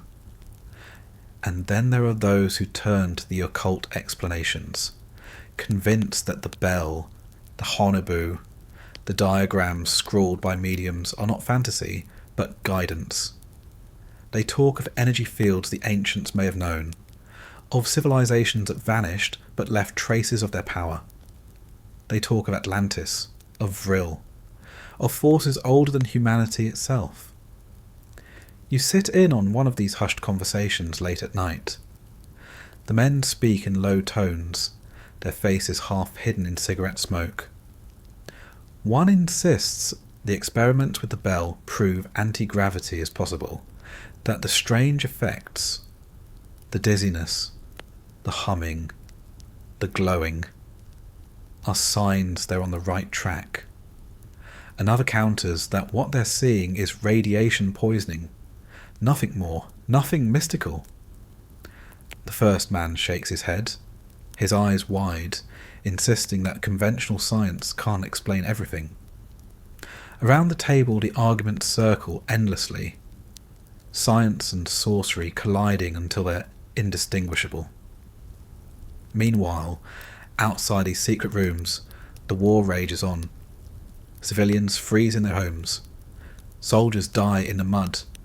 Cities crumble under bombs. And yet, in hidden laboratories, men chase visions of discs hovering silently in the night sky. To the ordinary soldier, it sounds absurd. To the officers guarding these programs, it sounds like destiny. The deeper you go into these circles, the stranger it becomes. Some of the scientists are brilliant, minds sharp enough to design rockets that touch the edge of space. Others are charlatans, peddling wild theories in the hope of funding or protection. The Reich doesn't always distinguish between the two. As long as the promise of miracles remains, the resources keep flowing. Copper, steel, fuel, labour, all poured into projects that might be science, might be sorcery, might be nothing at all. And yet the myth of anti-gravity grows. Each failed experiment becomes the foundation for another rumour. Each glowing coil, each unexplained hum, becomes evidence that they're close. The diagrams multiply, the notebooks fill with strange equations, the whispers grow louder. Whether or not the machines ever worked, the idea takes on a life of its own. You leave the lecture hall one night, the cold air biting at your face, the stars sharp above the dark landscape. You think about the men scribbling equations inside, the officers nodding solemnly as if listening to prophecy.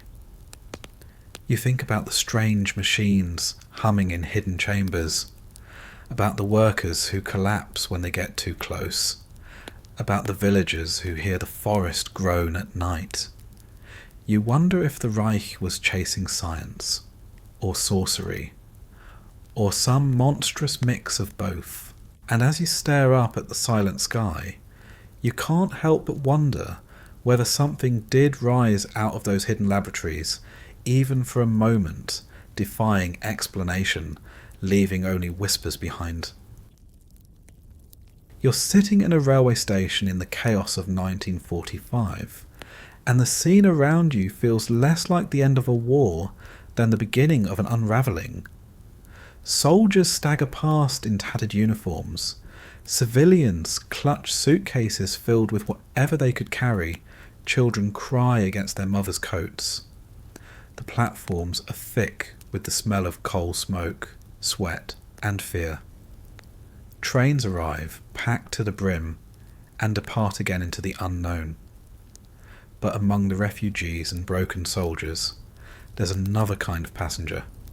Men in long coats, carrying portfolios of papers. Men whose eyes dart nervously. Men who once sketched rockets and discs in secret laboratories. Some of them won't make it to the trains. Some will be pulled aside by soldiers, escorted quietly into waiting trucks. their documents seized, their names checked against lists compiled by Allied intelligence. Others will vanish into the shadows, taken by Soviet agents who sweep through factories and laboratories, demanding to know where the scientists have gone. And then there are those who simply disappear altogether, as if the earth swallowed them, leaving behind nothing but rumours. You hear whispers on every side. A man who worked in a facility in Silesia was last seen boarding a truck guarded by SS men. No one knows if he reached his destination. Another who specialised in advanced propulsion vanished with his family, their apartment stripped bare overnight. Some say they fled into the mountains, others that they were taken underground, hidden in bunkers where experiments would continue even after the war. No one can prove anything. The names just vanish from the rolls. The Allies call their efforts Operation Paperclip, a quiet campaign to seize as many German scientists as possible. Officially, they'll tell the world they only want rocket men, engineers, specialists who can be put to work building jet planes or missiles. But in the shadows, they're just as interested in the men who sketch strange discs, who scribbled equations about anti-gravity, who worked in facilities no one was supposed to know existed. They scoop up anyone who looks valuable, hand them new names, new homes, new laboratories. One day a man is designing for the Reich, the next he's in New Mexico, staring at the desert sun, building machines for a different flag. The Soviets are no less hungry.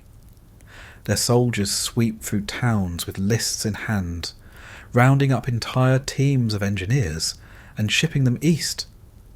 Some go willingly, others with rifles pressed into their backs. Families are loaded onto trains, bound for cities they've never heard of. Laboratories hidden deep inside the Soviet Union. And just like that, names vanish. Entire groups of men disappear into the machinery of another empire, their work continuing in silence, far from the ruins of Germany. But not everyone is accounted for. Too many names go missing. Too many projects were whispered about without leaving paperwork behind. Some of the men who worked on the Bell are never found, their files incomplete, their laboratories abandoned. Witnesses swear they saw them marched into tunnels, or loaded into trucks, or flown out in the dead of night.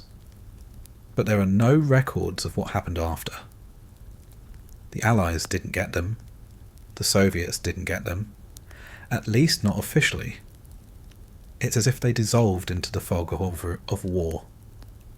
You sit in a tavern one evening, listening to locals talk about the disappearances. They mutter about scientists who are too valuable to let fall into enemy hands. Men who are hidden away in secret bases that the Reich never surrendered. They talk about underground chambers still sealed, about laboratories sealed behind glass doors, about engineers working even as the front lines collapsed, promise safety in exchange for silence. Some villagers swear they saw convoys leaving in the final days of the war, guarded heavily, bound for the mountains. Others say planes took off at night from hidden airstrips, carrying men and machines that never returned. In the years that follow, the rumours only deepen. People claim to see some of these vanished men resurface under different names, working for aerospace companies in America, or research institutes in the Soviet Union. Others are never seen again, their names absent from any record, their fates left to speculation. Did they die in the chaos, buried in rubble, lost in retreats? Or were they swallowed by projects so secret that even the victors chose not to admit they existed? You imagine what it must have felt like for those scientists. One day they're standing in a laboratory, sketching discs and bells under the watchful eyes of SS officers. The next, the Reich is crumbling, the walls are shaking from artillery fire, and their work is suddenly both priceless and deadly.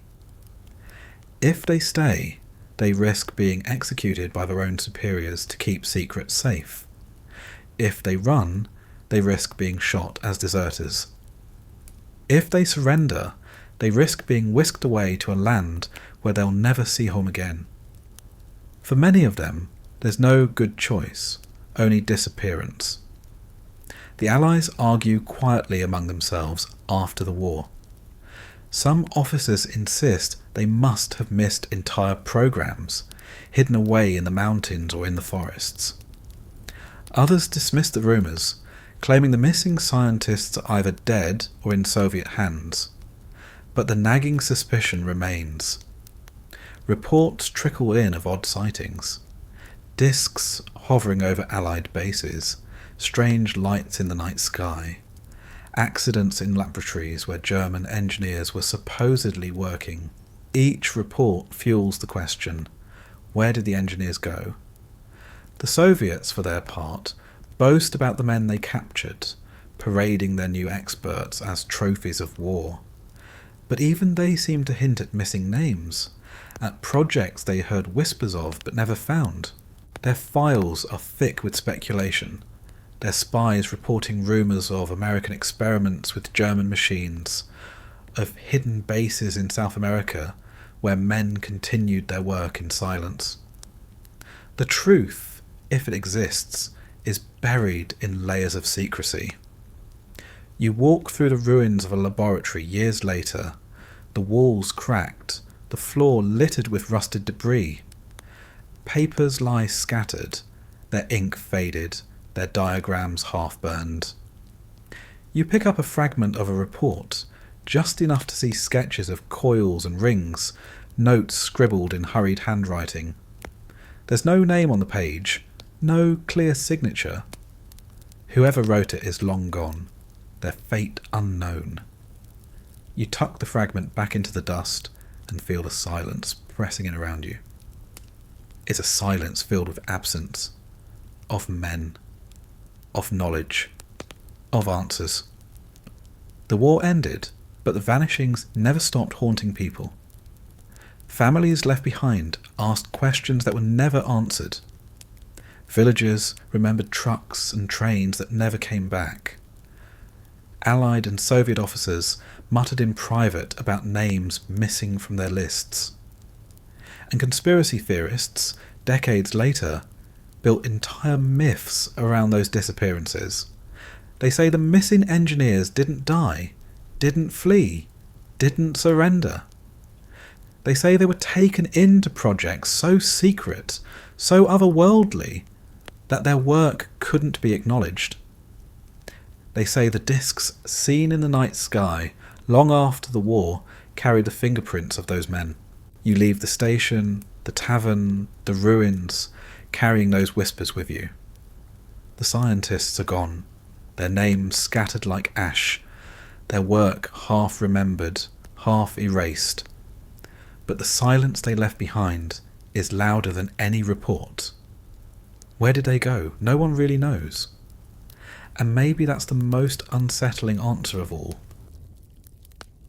You're standing inside Wewelsburg Castle, and the first thing you notice is how cold it feels. Not the ordinary cold of stone walls and drafty corridors, but a deeper kind, the kind that seeps into your bones. The torches flicker against the walls, casting long shadows over carved runes and symbols. This place doesn't feel like a fortress, or even a residence. It feels like a temple. And in a way, that's exactly what it has become. Heinrich Himmler, head of the SS, has made this castle his sanctuary, his private cathedral of belief. To him, history is not a straight line of battles and rulers. It is a cycle of destiny, guided by forces older than nations. He doesn't see himself as just a bureaucrat or a policeman. He imagines himself as the custodian of secrets buried in the past, the keeper of knowledge that can shape the future. For Himmler, the occult isn't a hobby, it's policy. You walk deeper into the castle and find the circular chamber known as the Obergruppenführersaal, the Hall of SS Generals. The walls curve inward, the ceiling domed, the floor marked with a great black sun, its rays spreading outward like spokes. Here, Himmler gathers his men for ceremonies that look less like military briefings and more like rituals. They stand in the circle, their black uniforms gleaming, their faces lit by firelight, as if they're part of some ancient order rather than a modern army. For Himmler, that's exactly the point. He wants the SS to be more than soldiers.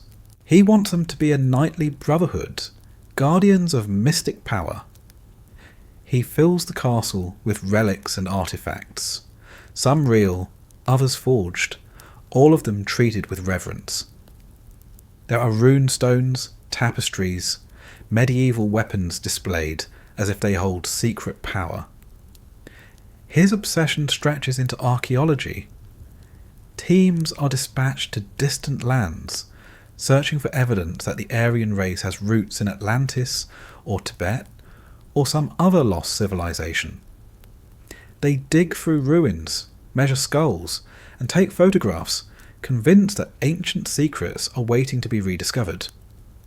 To the outside world, it might look like eccentricity. Inside the Reich, it is deadly serious. You picture Himmler sitting at a long wooden table, his spectacles perched on his nose, poring over texts about astrology, runes and forgotten cults. Around him, advisors murmur about destiny, about hidden energies, about vril and anti-gravity in the myths of the ancient world. To them, it isn't just fantasy, it is guidance. They believe they are rediscovering truths buried under centuries of ignorance, truths that can be turned into weapons. The SS doesn't just enforce laws and oversee camps, it also funds research institutes dedicated to strange pursuits. They collect folklore, catalogue myths, and experiment with pseudosciences that most of the world dismissed long ago. In laboratories hidden from view, scientists are asked not only to build rockets and planes, but also to test ideas that blend physics with mysticism. Were the Bell experiments part of this? Was the Vril society tied into it? No one knows for certain, but the shadow of Himmler hangs over all of it. If he believed in it, it received resources. And he believed in many things. You imagine the scientists caught in this web. Some are brilliant, calculating equations that will send rockets to the edge of space. Others are terrified, forced to pursue impossible tasks to satisfy Himmler's demands. When a man in a black uniform asks whether your experiments might lead to anti-gravity, you don't laugh. You nod, you mumble about possibilities, and you hope the conversation ends before your hesitation is noticed. In Himmler's Reich, disbelief is dangerous. The villagers near Wewelsburg tell their own stories. They whisper about rituals in the castle, about processions of SS officers chanting in the torchlight. They hear rumours of relics hidden in the vaults, of experiments carried out in cellars, of scholars debating not history but prophecy. Some dismiss it as exaggeration, but the castle's presence looms large, and the fear is real. This is not a place where you raise your voice. This is a place where silence feels safer. And always, the war presses on outside. Soldiers fight and die, cities burn, the front lines shift like tides. Yet Himmler remains absorbed in his visions, convinced that victory lies not only in factories and armies, but in forces older and stranger. He speaks of destiny, of bloodlines, of power drawn from the earth and sky. His officers nod, repeating his words, weaving them into the mythology of the SS. What begins as personal obsession becomes institutional belief, trickling into laboratories, influencing what projects are funded, shaping the boundaries of science itself. You sit at a table in one of these institutes, the papers before you filled with diagrams that make little sense. Some are equations, others are sketches of disks, bells, or strange coils. The men around you argue quietly, some insisting this is physics, others whispering that it's ritual dressed up as science. But the SS officer standing in the corner doesn't care about the distinction. He only cares that the work continues. Whether it's science or sorcery doesn't matter. What matters is the promise of a wonder weapon. The atmosphere is suffocating. On one hand, real breakthroughs emerge. Rockets, jets, weapons decades ahead of their time. On the other, resources vanish into projects that feel more like seances than engineering. The Reich doesn't distinguish, because Himmler doesn't. To him, the occult and the scientific are threads of the same tapestry, all leading toward power. And in his shadow, men labour on projects they don't fully understand, projects that blur the line between reality and myth. You leave the castle one evening, the stone walls fading behind you in the moonlight. The air is sharp, the field silent. But the image of the black sun etched into the floor stays with you, as does the memory of men in black uniforms murmuring about destiny and ancient forces. The war may be fought with bullets and bombs, but here, in the shadow of Himmler, it is also fought with rituals, myths, and visions of power that feel as old as the stones themselves. You step into a facility guarded so heavily that even most German soldiers aren't allowed within sight of its gates. The men standing outside wear black uniforms, their insignias sharp, their eyes colder than the rifles slung at their shoulders. These aren't ordinary soldiers. These are SS men, Himmler's chosen, and their authority stretches into places even the regular army avoids. Inside these walls, projects unfold that most of the Reich doesn't even know exist. The air smells of oil and stone, mixed with the faint tang of ozone that never seems to leave these corridors. Workers shuffle past, their faces hollow, their steps hurried, watched carefully by guards who'd never look away. You can feel the tension pressing down, the way conversations drop into silence whenever boots echo down the hallway. This isn't just a laboratory. It's a prison disguised as research. The SS doesn't trust anyone but itself to control these projects. Engineers and scientists are valuable, but they are also dangerous. They know too much, they think too much, and they might speak too much if left unchecked. So each man of science is shadowed by men in black, officers who don't care about equations or designs, but care very much about obedience. If the scientists falter, hesitate, or suggest that something is impossible, the SS is there to remind them what happens when loyalty slips. You walk into a workshop and see a half-built disc suspended on chains, its frame circular, its surface gleaming under harsh lights. A team of engineers moves around it, tightening bolts, adjusting cables, murmuring measurements.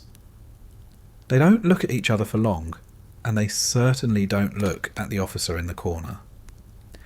His hands rest calmly on the hilt of his belt, but his eyes miss nothing. He doesn't understand the diagrams spread across the table, but he doesn't need to. His job is to make sure progress continues, no matter the cost. Rumours swirl that entire SS divisions exist solely to manage projects like this. Not divisions of soldiers fighting at the front, but divisions of secrecy, of silence. Their work is hidden in mountain bunkers, underground tunnels, facilities buried so deep in the Black Forest that no map marks them. They are responsible for ensuring the Reich's greatest secrets stay hidden, for protecting projects that may never be spoken of, for silencing anyone who might reveal too much. To the outside world, they don't exist. To the people inside, they are a shadow always at your shoulder. You can imagine the atmosphere of one of these hidden facilities at night. The corridors echo with the sound of boots and machinery, the humming of generators rattling the walls. Workers collapse from exhaustion, but are replaced immediately. Guards patrol endlessly, their footsteps as steady as metronomes. In the testing chambers, coils glow faintly, machines spark, and prototypes of discs shimmer under floodlights. Some tests end in silence. Others end in accidents that leave the walls scorched and the workers gone. Reports are written, stamped, filed, but never explained.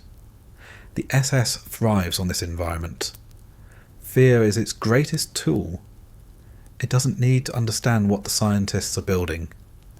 It only needs to ensure they keep building. And when rumours begin to spread among the men, rumours of flying discs, of machines that rise silently into the air, of weapons that bend the laws of nature, the SS does nothing to quiet them. If anything, it lets them grow. A little fear, a little awe can be useful. If people believe the Reich has secrets too terrible to speak of, that belief itself becomes a weapon. You hear stories whispered among the workers. They talk about an SS unit tasked with guarding a machine shaped like a bell, glowing faintly in its chamber, humming until men collapsed at its feet.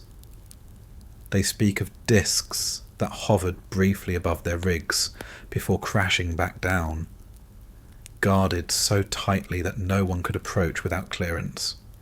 They describe officers arriving unannounced, inspecting the machines, nodding coldly, and vanishing again into the shadows. No explanations, no answers. Just the weight of secrecy pressing heavier with each day. Even the regular Wehrmacht begins to whisper about these divisions. Soldiers at the front hear stories of discs being tested in the forests, of engines that make no sound, of lights that dart across the sky with impossible speed.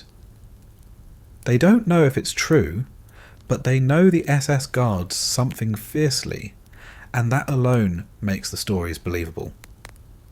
For the villagers who live near these secret bases, the presence of the SS is enough to silence curiosity. They see convoys rumbling past, their loads hidden beneath tarps, guarded by men who don't speak.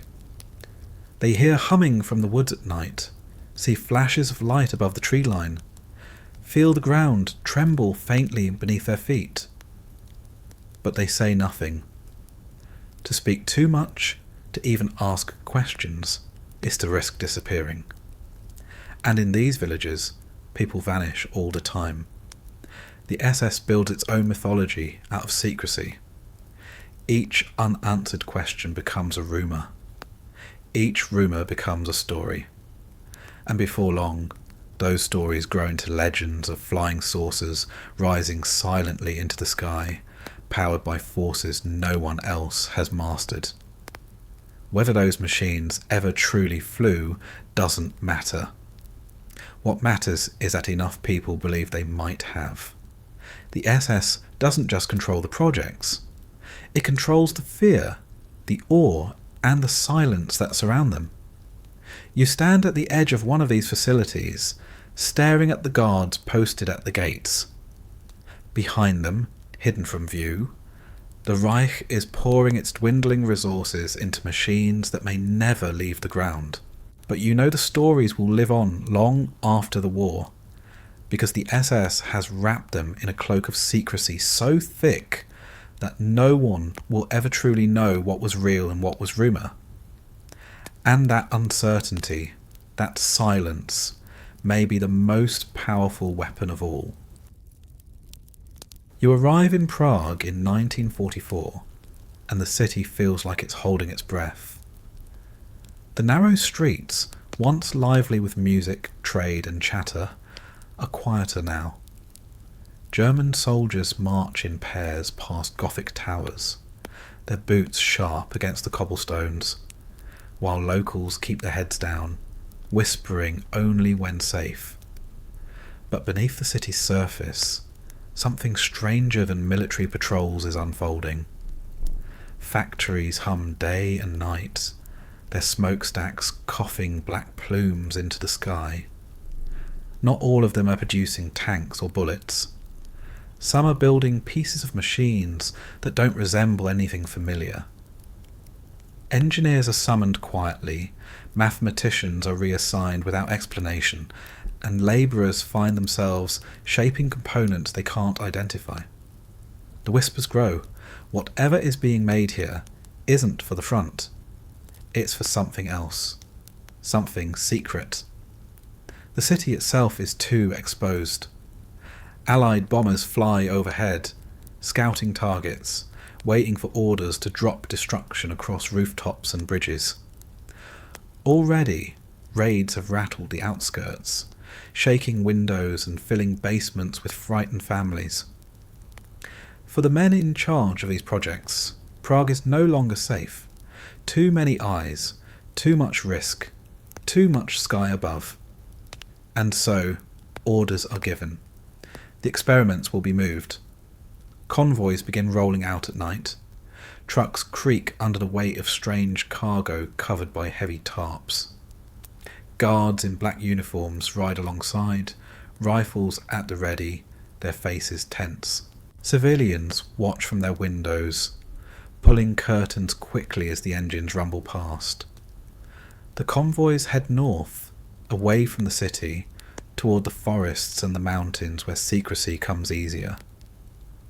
The locals whisper about what's being moved, but no one dares ask questions. The destinations are remote, hidden deep in the Sudeten mountains or swallowed by the Black Forest. There, tunnels are carved into the earth by the hands of prisoners, men who labour until they collapse, their bodies discarded into shallow graves while the machines move deeper underground. The work is relentless. Concrete walls rise in the damp darkness, chambers reinforced with steel beams, floors polished smooth so equipment can be bolted down. Generators are dragged in, their steady hum filling the caverns, their fuel delivered in endless convoys. What began in city workshops is reborn beneath the ground, hidden from bombers, hidden from spies, hidden even from most of the Reich itself. You walk through one of these underground corridors, the air heavy with moisture, your breath echoing faintly against the stone. Bare bulbs swing overhead, their light dim and yellow, casting long shadows along the walls. The smell is sharp. Oil, sweat, damp earth, and the faint tang of something metallic. Ahead, a chamber opens up, vast enough to hold machines the size of houses. At its centre, scaffolding surrounds a circular frame, the beginnings of a disc or a bell, its surface dull in the low light. Engineers move about, adjusting cables, tightening bolts, their footsteps muffled by the echo of the cavern. Around the edges of the chamber, guards stand silent, their rifles gleaming under the bulbs. The experiments don't stop here. They grow. The isolation gives freedom to test things too dangerous for the city. Coils spark, magnetic rigs hum. Strange contraptions thrum with energy until the air tastes metallic on your tongue. Workers swear they feel the ground tremble even when nothing is supposed to be running. Some faint suddenly, collapsing where they stand, carried away by medics who don't return. The engineers write furiously in notebooks, their faces pale, their hands trembling as they try to explain what they saw. Outside, the villages near these mountains feel the change. They hear distant rumbling at night, as though thunder rolls underground. They see the convoys climbing into the hills, headlights mussed, tarps covering whatever hides beneath. The forest seems alive with echoes, with humming, with bursts of light that glow faintly between the trees before vanishing. Farmers shake their heads, muttering that the mountains are cursed. Children are told not to wander too far from home, and still the convoys come. As the Reich collapses on the surface, it digs deeper below. Factories in the open are bombed to rubble, rail lines shattered, cities left in ruins. But the experiments continue underground, sheltered in caverns where bombs cannot reach. The SS patrol the tunnels, their boots sharp against the stone, their eyes always watching.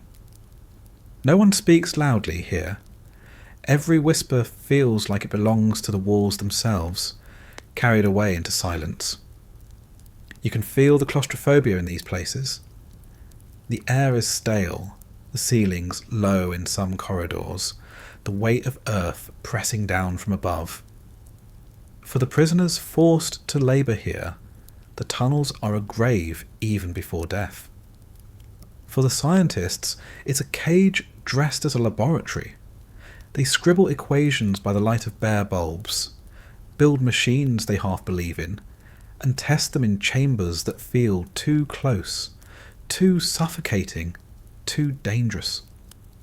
Yet the work continues, because it has to.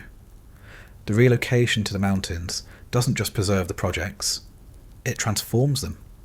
Secrecy deepens, records vanish, witnesses die. What emerges from the underground is harder to track, harder to prove, harder to explain. When the Allies advance, they will find factories and laboratories above ground, but much of the real work will be hidden away in caverns they may never reach, or sealed off with explosives before discovery. You stand at the mouth of one of these tunnels, the cold air rushing out against your face, carrying the faint hum of machines.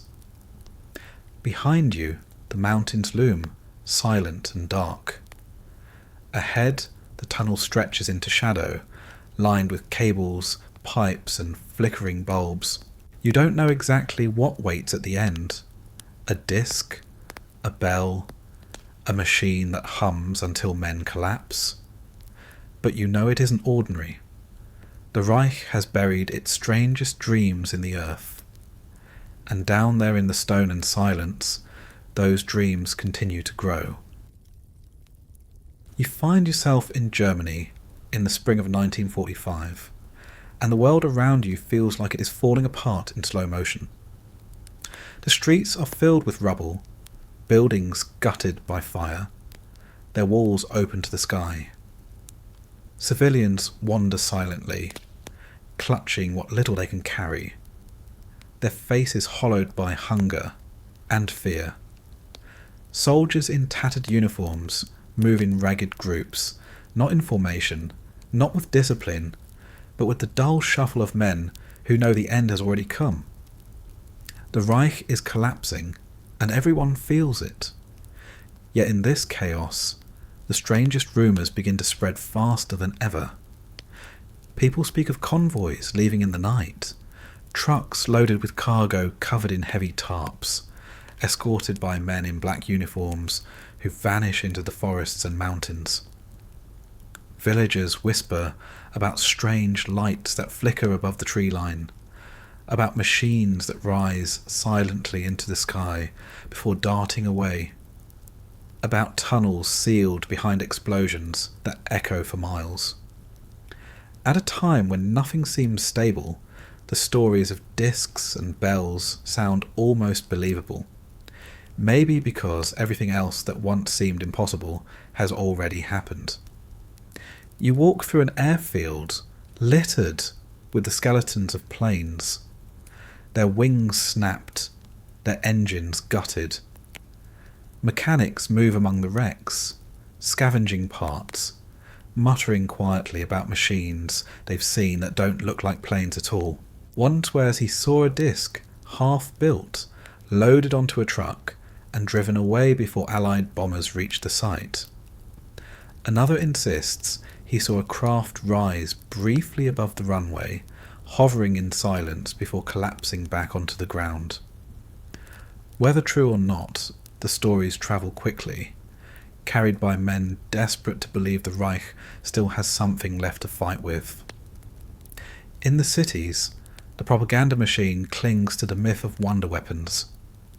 Posters still appear on walls, promising salvation through technology, showing sleek silhouettes of futuristic crafts streaking across the sky.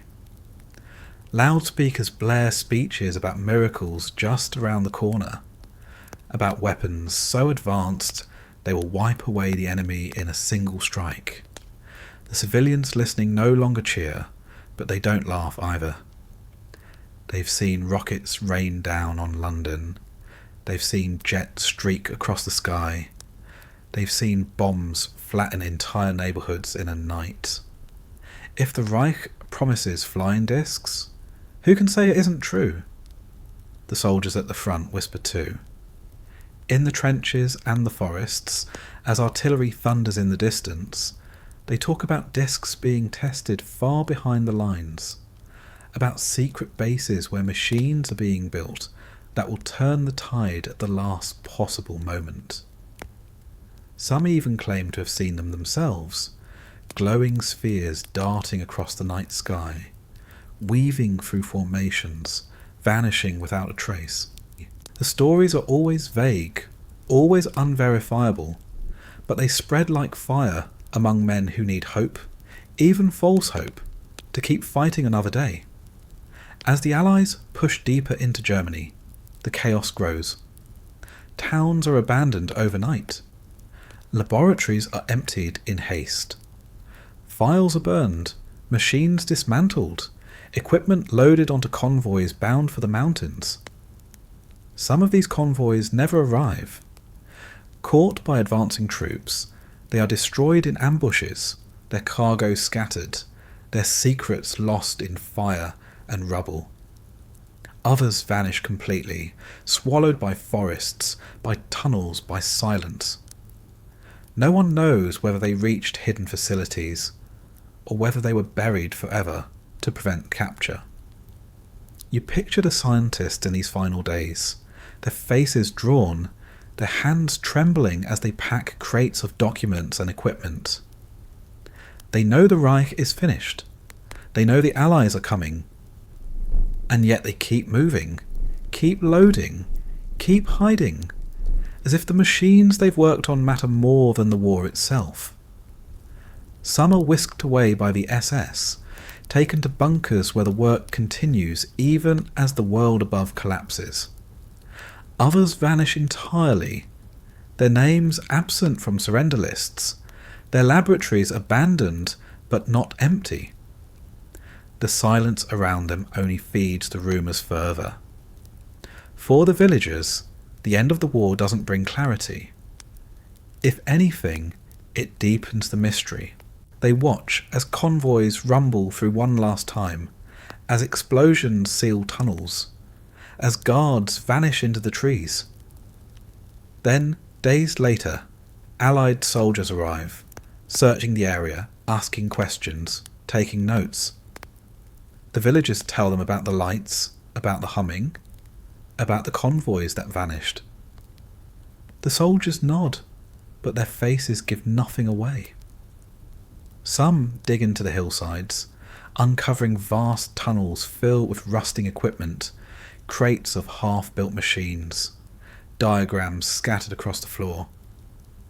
Others find nothing at all, just empty chambers and silence, as though the earth itself swallowed the secrets whole.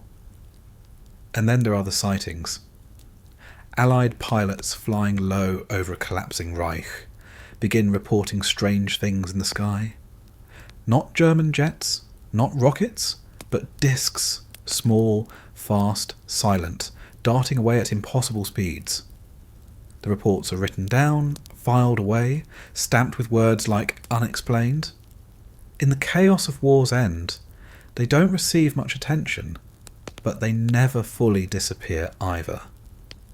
The stories cling to the edges of official history, whispered in mess halls and intelligence offices, reminders that even in victory, not everything was understood. You stand in the ruins of a German town one evening, the air thick with smoke, the streets scattered with rubble. The sun dips behind the shattered rooftops, casting long shadows across the debris. Somewhere above, the sky glows faintly with the light of Allied flares, drifting slowly down.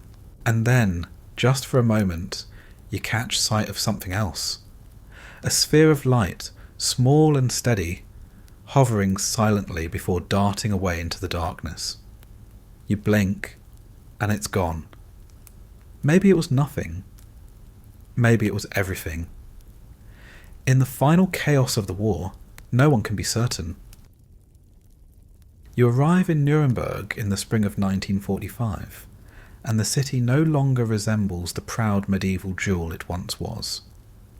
The narrow streets are broken, the half-timbered houses reduced to skeletons of charred beams, and the great stone walls that once stood as symbols of strength now gape with holes where bombs tore them apart. The air smells of ash and damp stone, and the silence is broken only by the occasional creak of wood collapsing in the ruins. But amid the rubble, the stories linger. People whisper that in the weeks before the city fell, strange things appeared above it. Not the bombers that rumbled across the skies night after night, not the flashes of anti-aircraft fire, not the drones of engines. Something else. Lights that hovered. Shapes that glided without wings. Discs that appeared in the night sky, darting silently across the horizon. The irony isn't lost on anyone who remembers history. Centuries earlier, in 1561, the skies over Nuremberg had already been the setting for one of the strangest events recorded in Europe. Citizens claim they saw a battle in the heavens, spheres and crosses, and discs clashing above the rooftops, glowing shapes colliding and scattering until, after hours, the spectacle ended with a crash outside the city. The event was printed in broadsheets, preserved in woodcuts, and passed down through centuries as one of the earliest accounts of something unexplainable.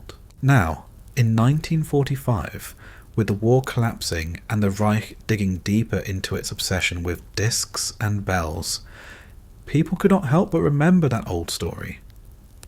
It felt like history was circling back, placing Nuremberg once again beneath skies filled with strange machines. You walk through a ruined square, the stones blackened, the statues shattered. A group of civilians huddles near a fire, their voices low.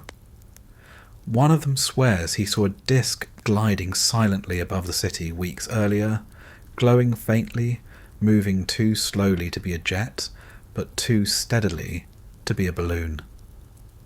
Another insists he saw several of them at once, darting in and out of clouds like they were toying with the bombers overhead.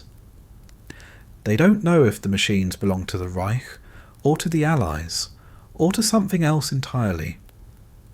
They only know they saw them, and in a city already torn apart, the memory of those lights burns sharper than anything else. The soldiers whisper too.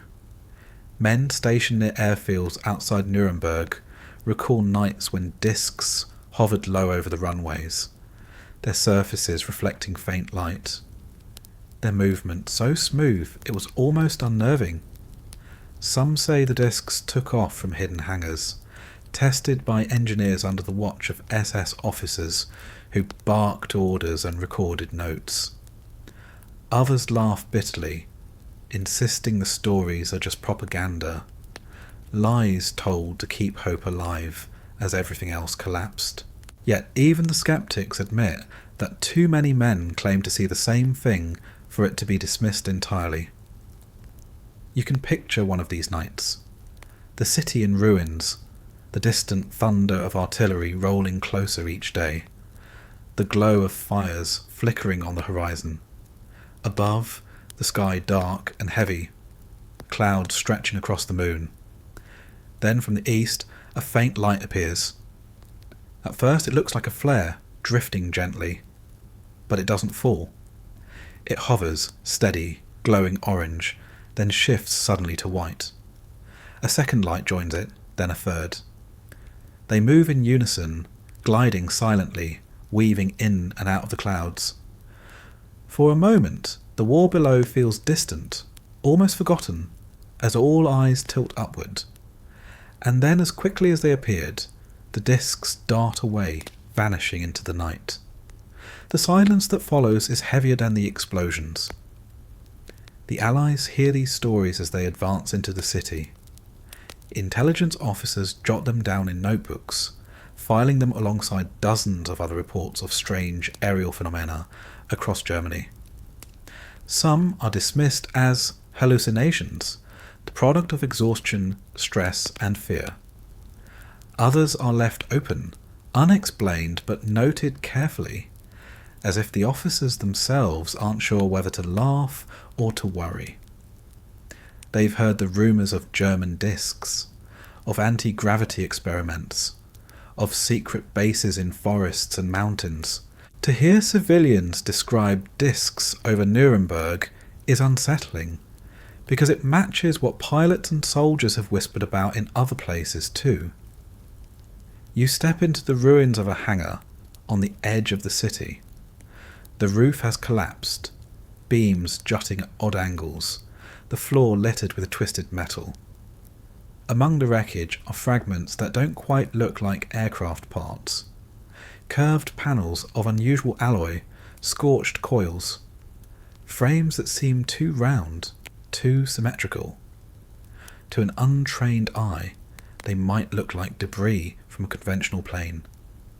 To someone who knows the rumours, they look like pieces of something stranger. The Allied soldiers who arrive here sift through the wreckage quietly, pocketing papers, tagging crates, sending what they find back for study. No one says aloud what they think it might be. The people of Nuremberg cling to the stories long after the war ends. The memory of the discs becomes part of the city's folklore, passed from one generation to the next. Some insist the machines were real, prototypes tested in desperation before the Reich collapsed. Others say they were hallucinations, born from fear and firelight, from exhaustion and smoke. And then there are those who link the 1945 sightings back to 1561, insisting that Nuremberg has always been a place where the skies reveal things the world isn't meant to see. You stand in that ruined square again, the firelight flickering on faces etched with hunger and fear. The war is ending, the city is falling, but above the rubble, the sky feels alive with possibility. Were the discs real? Were they weapons, experiments, illusions, or legends? No one can say for certain. All that remains are the whispers. Whispers that, in the final days of the Reich, the skies above Nuremberg were not empty, but filled with silent discs that should not have been there at all. You're standing on a German airfield in April 1945, the war crumbling by the hour, and the Americans have arrived. Their jeeps rumble across the tarmac, their boots thud against the cracked concrete. Their eyes dart quickly from the sky to the hangars. They're not just here to occupy, they're hunting. The air smells of burnt fuel and damp earth. All around you are wrecks, half-destroyed planes, twisted metal, abandoned trucks. But the Americans aren't paying much attention to those. They're looking for something else, moving with lists in their hands, documents pulled from intelligence files, names scribbled in black ink. They're searching for engineers, for scientists, or for anything the Reich might have been hiding in its last desperate months. Every soldier knows the rumours by now. The Germans built rockets that touched the edge of space, jets that outflew anything in the Allied arsenal, submarines that stayed hidden for weeks without surfacing. And then there were the other whispers. Stranger ones. Flying discs. Machines that glowed. A bell locked away in a chamber somewhere in Poland. The Americans aren't laughing at those rumours anymore. They're checking barns, hangars, laboratories, even caves. If the Reich built something strange, they want it. You follow them into a hangar at the edge of the field. The roof is half gone, beams jutting like broken ribs. Inside, crates are stacked high, stamped with Reich eagles and faded black lettering. Soldiers pry them open with crowbars. Inside are coils of copper wire, unusual alloys, strange instruments no one recognises immediately.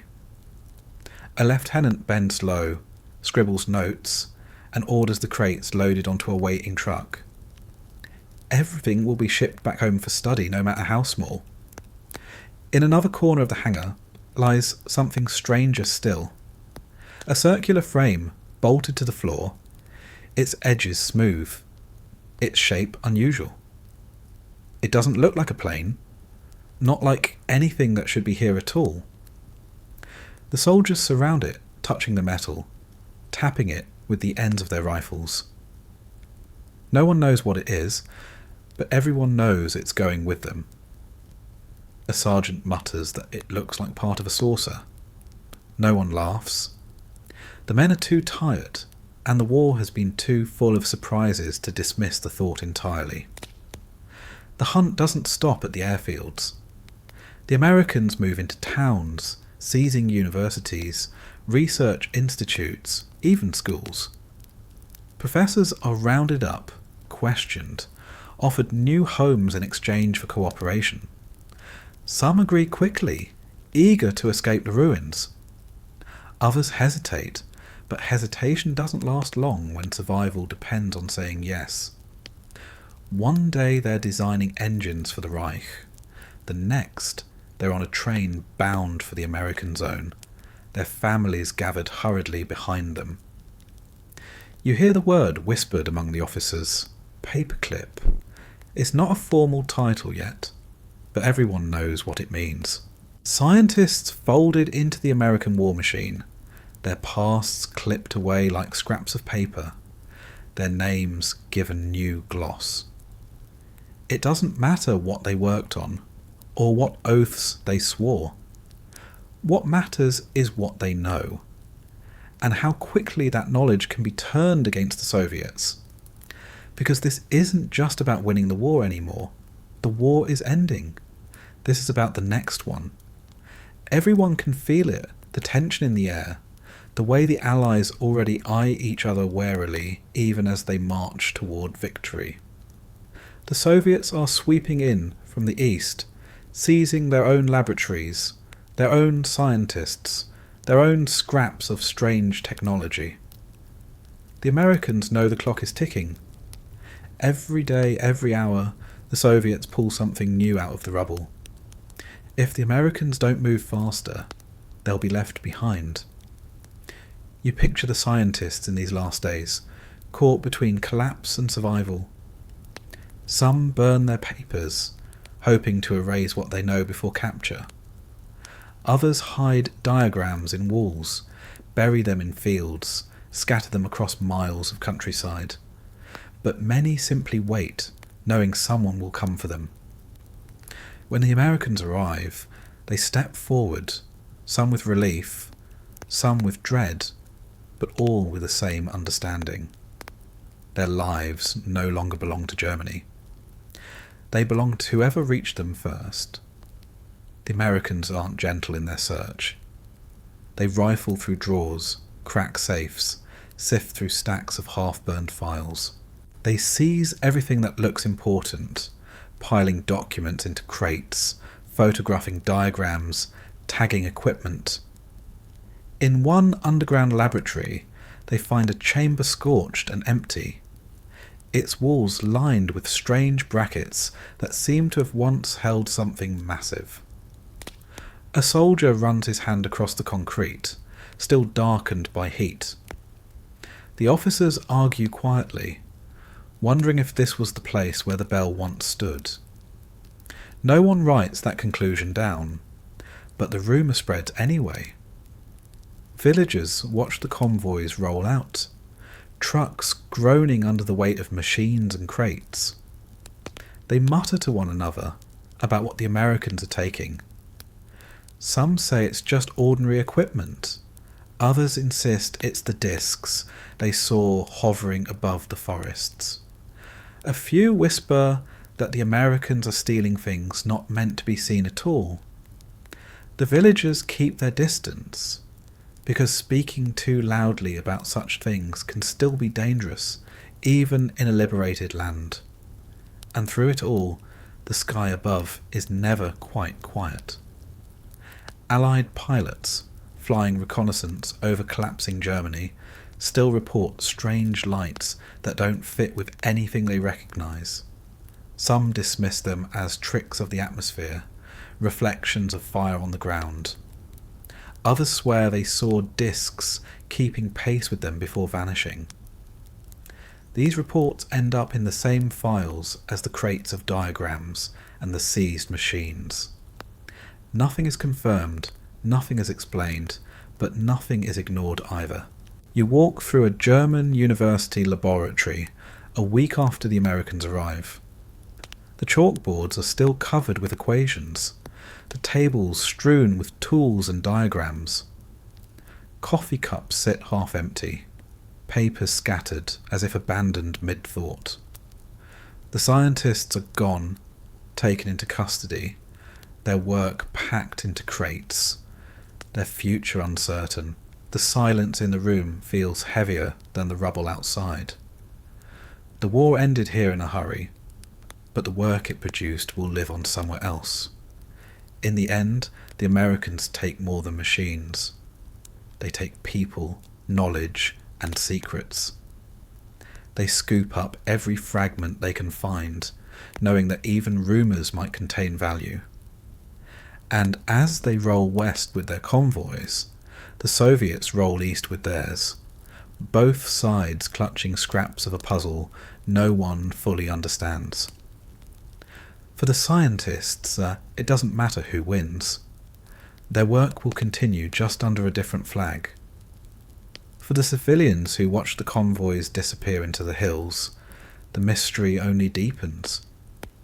They never learn what the crates contained, or whether the discs they saw were real. All they know is that the Americans came, and when they left, the secrets of the Reich went with them.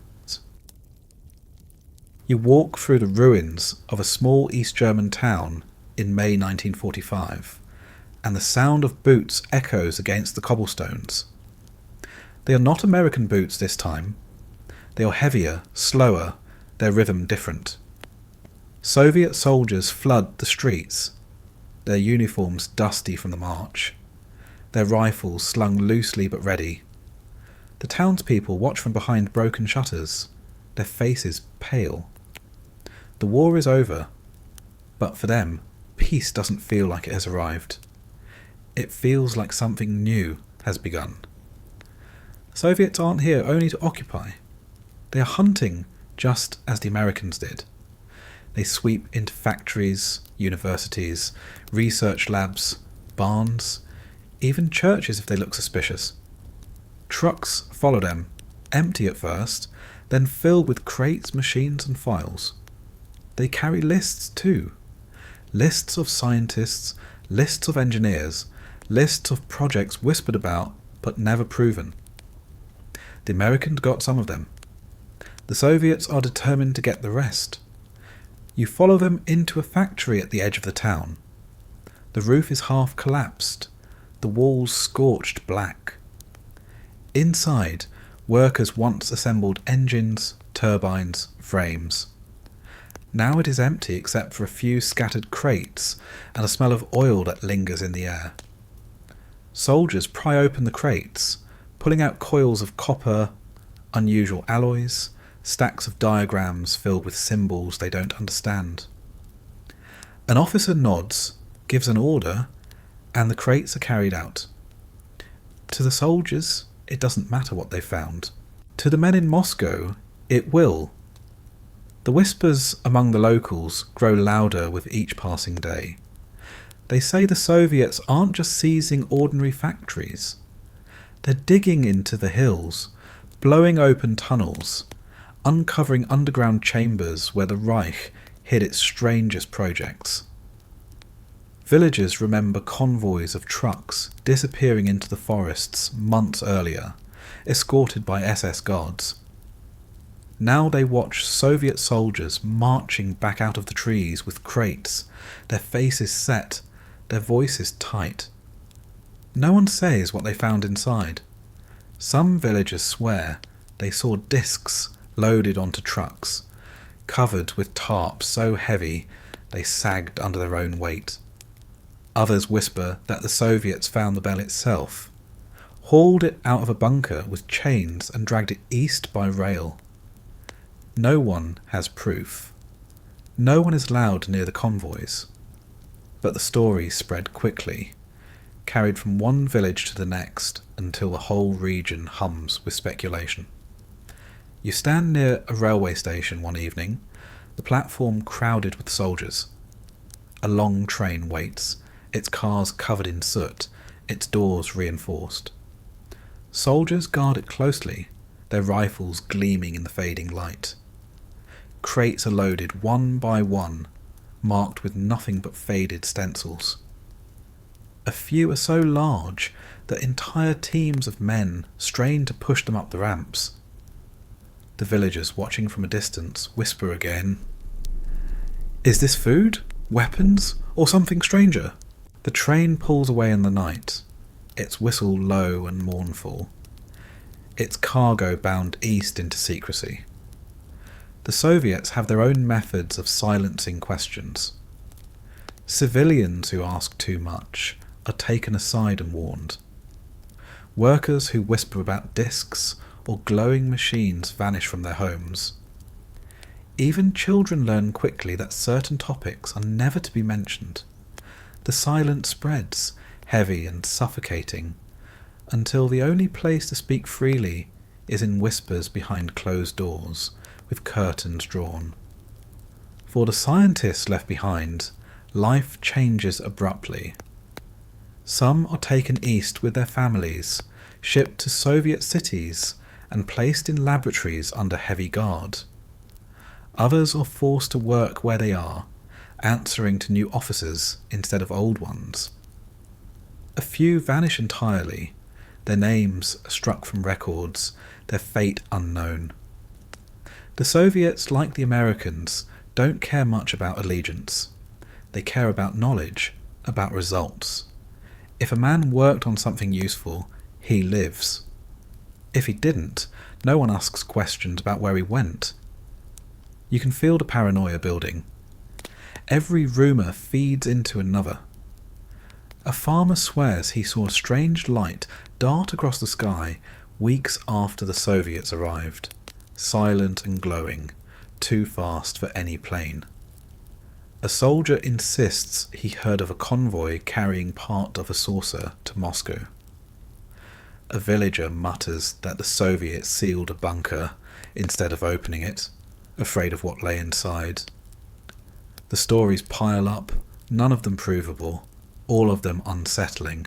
And then the Cold War begins, and the rumours take on new life. In the West, whispers circulate that the Soviets captured not just scientists, but actual prototypes of discs, machines that could hover and dart in ways no conventional craft could. Intelligence officers scribble their reports into files, uncertain whether they are true but unwilling to dismiss them. If the Soviets really did seize machines from East Germany, it means the balance of power might already be shifting. If they didn't, the fear that they might have is enough. You walk past an abandoned bunker in the forest, its entrance sealed with concrete, vines creeping up its walls. The villagers tell you the Soviets closed it themselves, filling the tunnels with rubble, making sure no one could enter again. Why would they seal it if there was nothing inside? No one answers. They just shrug, lower their eyes, and hurry away. The forest hums quietly, the silence thick with suggestion. The truth of what the Soviets found in East Germany may never be clear. Some say they uncovered nothing but scraps, broken machines, incomplete diagrams, fragments of dreams that could never have flown. Others insist they found everything, that hidden in their archives in Moscow are the blueprints of discs, the notes of the bell, the names of the men who worked on them. In either case, the mystery only deepens, because whatever was taken east vanished into secrecy so deep it may never emerge again. You stand at the edge of a field as the sun sets, the hills of East Germany stretching in the distance. The air is still, the sky a soft red. Somewhere beyond those hills, in bunkers now sealed, in trains long gone, in archives locked away, the secrets of the Reich may still linger. Did the Soviets find the rest? No one here knows, but everyone remembers the soldiers, the convoys, the trains that vanished into the night. And that memory, heavy and unshakable, is enough to keep the questions alive. You sit in a dim cafe years after the war, the air thick with cigarette smoke, and the low murmur of conversations. The world has moved on in many ways. The ruins are being rebuilt, the uniforms have been folded away, the streets are no longer lined with soldiers, but the whispers haven't disappeared. They've only changed shape. Instead of rumours traded in villages or among exhausted pilots, they now appear in newspapers, magazines, and late-night radio shows. You sip your coffee and hear two men at the next table arguing in hushed tones. One insists the Americans stole the German flying discs. The other swears the Soviets found them first. Neither can prove anything, but their voices tremble with certainty. The war may be over, but the mystery refuses to die. If anything, it grows larger. Reports trickle out of sealed archives, fragments of diagrams surface in obscure journals, and interviews with former soldiers or engineers hint at projects no one can confirm. People read these scraps and fill in the blanks with imagination. The Haunebu discs, the bell, the henge, each one becomes a puzzle piece in a story that feels unfinished. And because no one provides clear answers, the silence itself becomes fuel. You notice how the legends evolve. In the late 1940s, when newspapers are filled with strange sightings of flying saucers in American skies, writers begin to connect the dots. Maybe these aren't alien at all, they suggest. Maybe they're German. Maybe the discs the pilots saw over Europe never vanished, but simply changed hands. Suddenly, every glowing orb, every metallic disc reported above a farm or an airfield is tied back to the Reich. The rumours grow like vines, wrapping around the new fear of the Cold War. In smoky bars and crowded lecture halls, people speculate that German scientists taken west under paperclip or east into the Soviet Union are still building discs, only now under different flags. The secrecy of both superpowers makes the idea believable. When the Americans test rockets in the desert, distant witnesses swear they saw saucers. When the Soviets launch satellites into orbit, people mutter that they're built on stolen German designs. The truth is mundane enough. Engines, mathematics, hard science. but the myth is more alluring. The myth promises secrets too strange to ignore. You leaf through a pulp magazine from the 1950s, its cover splashed with bright colours. A flying saucer hovers above a ruined city, beams of light striking the ground as soldiers flee. Inside, a story claims that hidden bases in Antarctica still house German discs, that the Reich didn't die in Berlin, but fled beneath the ice, waiting for its time to return. The writing is breathless, the evidence non-existent, but the readers can't get enough.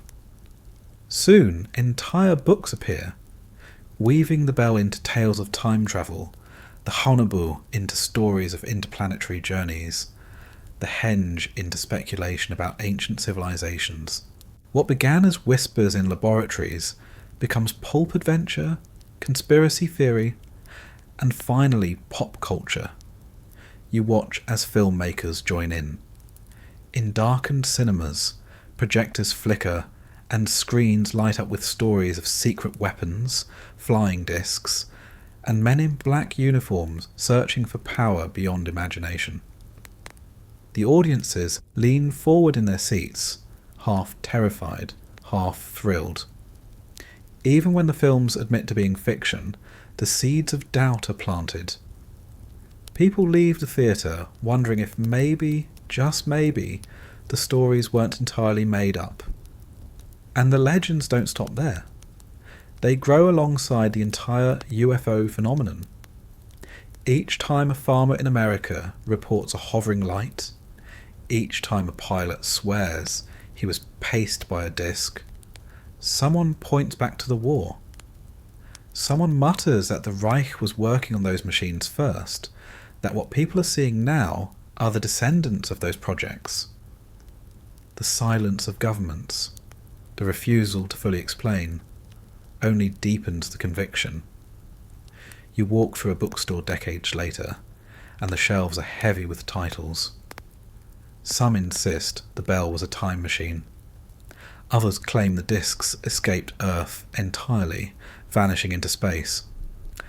A few tie them to ancient myths, suggesting the Reich rediscovered forces known to civilizations long forgotten.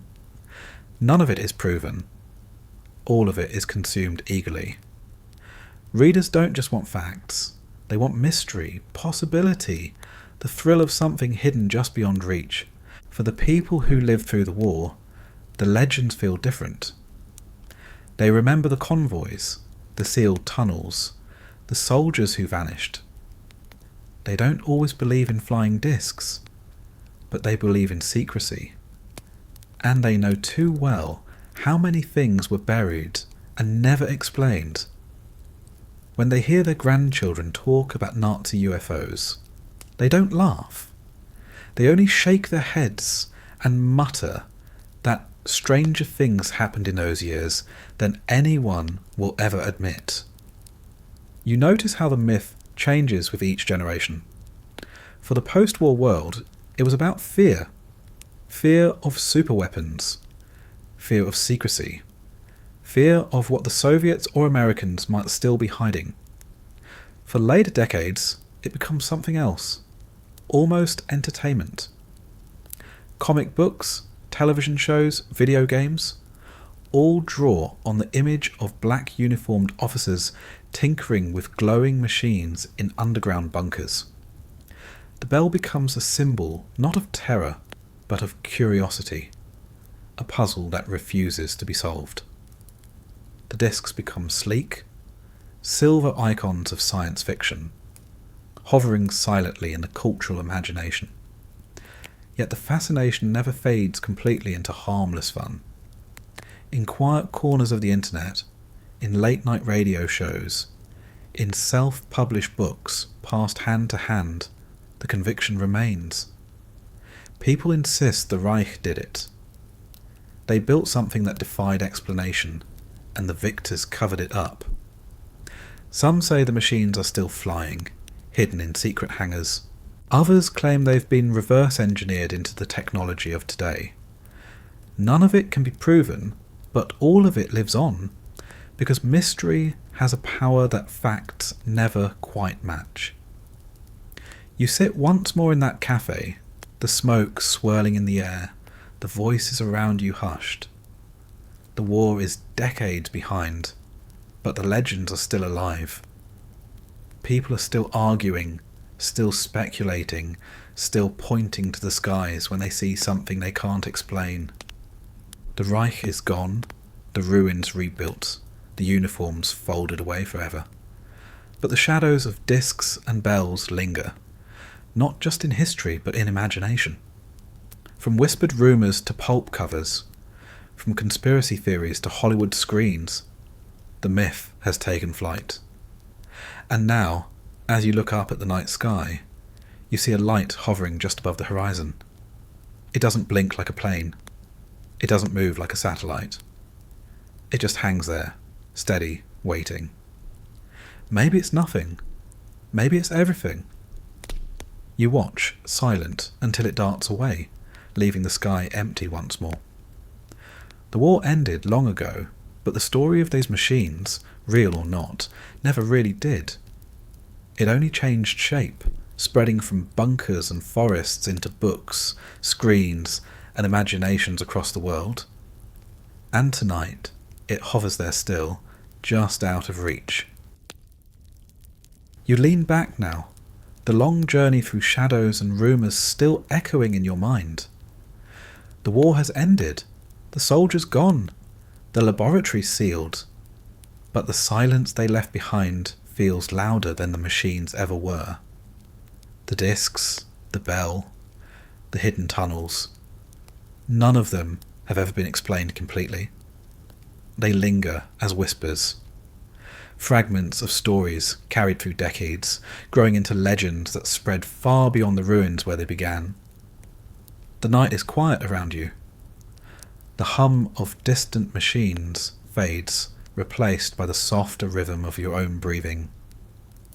You think of the people who lived through it all, the pilots who swore they saw glowing shapes in the sky, the villagers who watched convoys vanish into forests, the scientists who disappeared without trace. Each of them left behind a piece of the mystery, like scattered pages from a book that was never finished.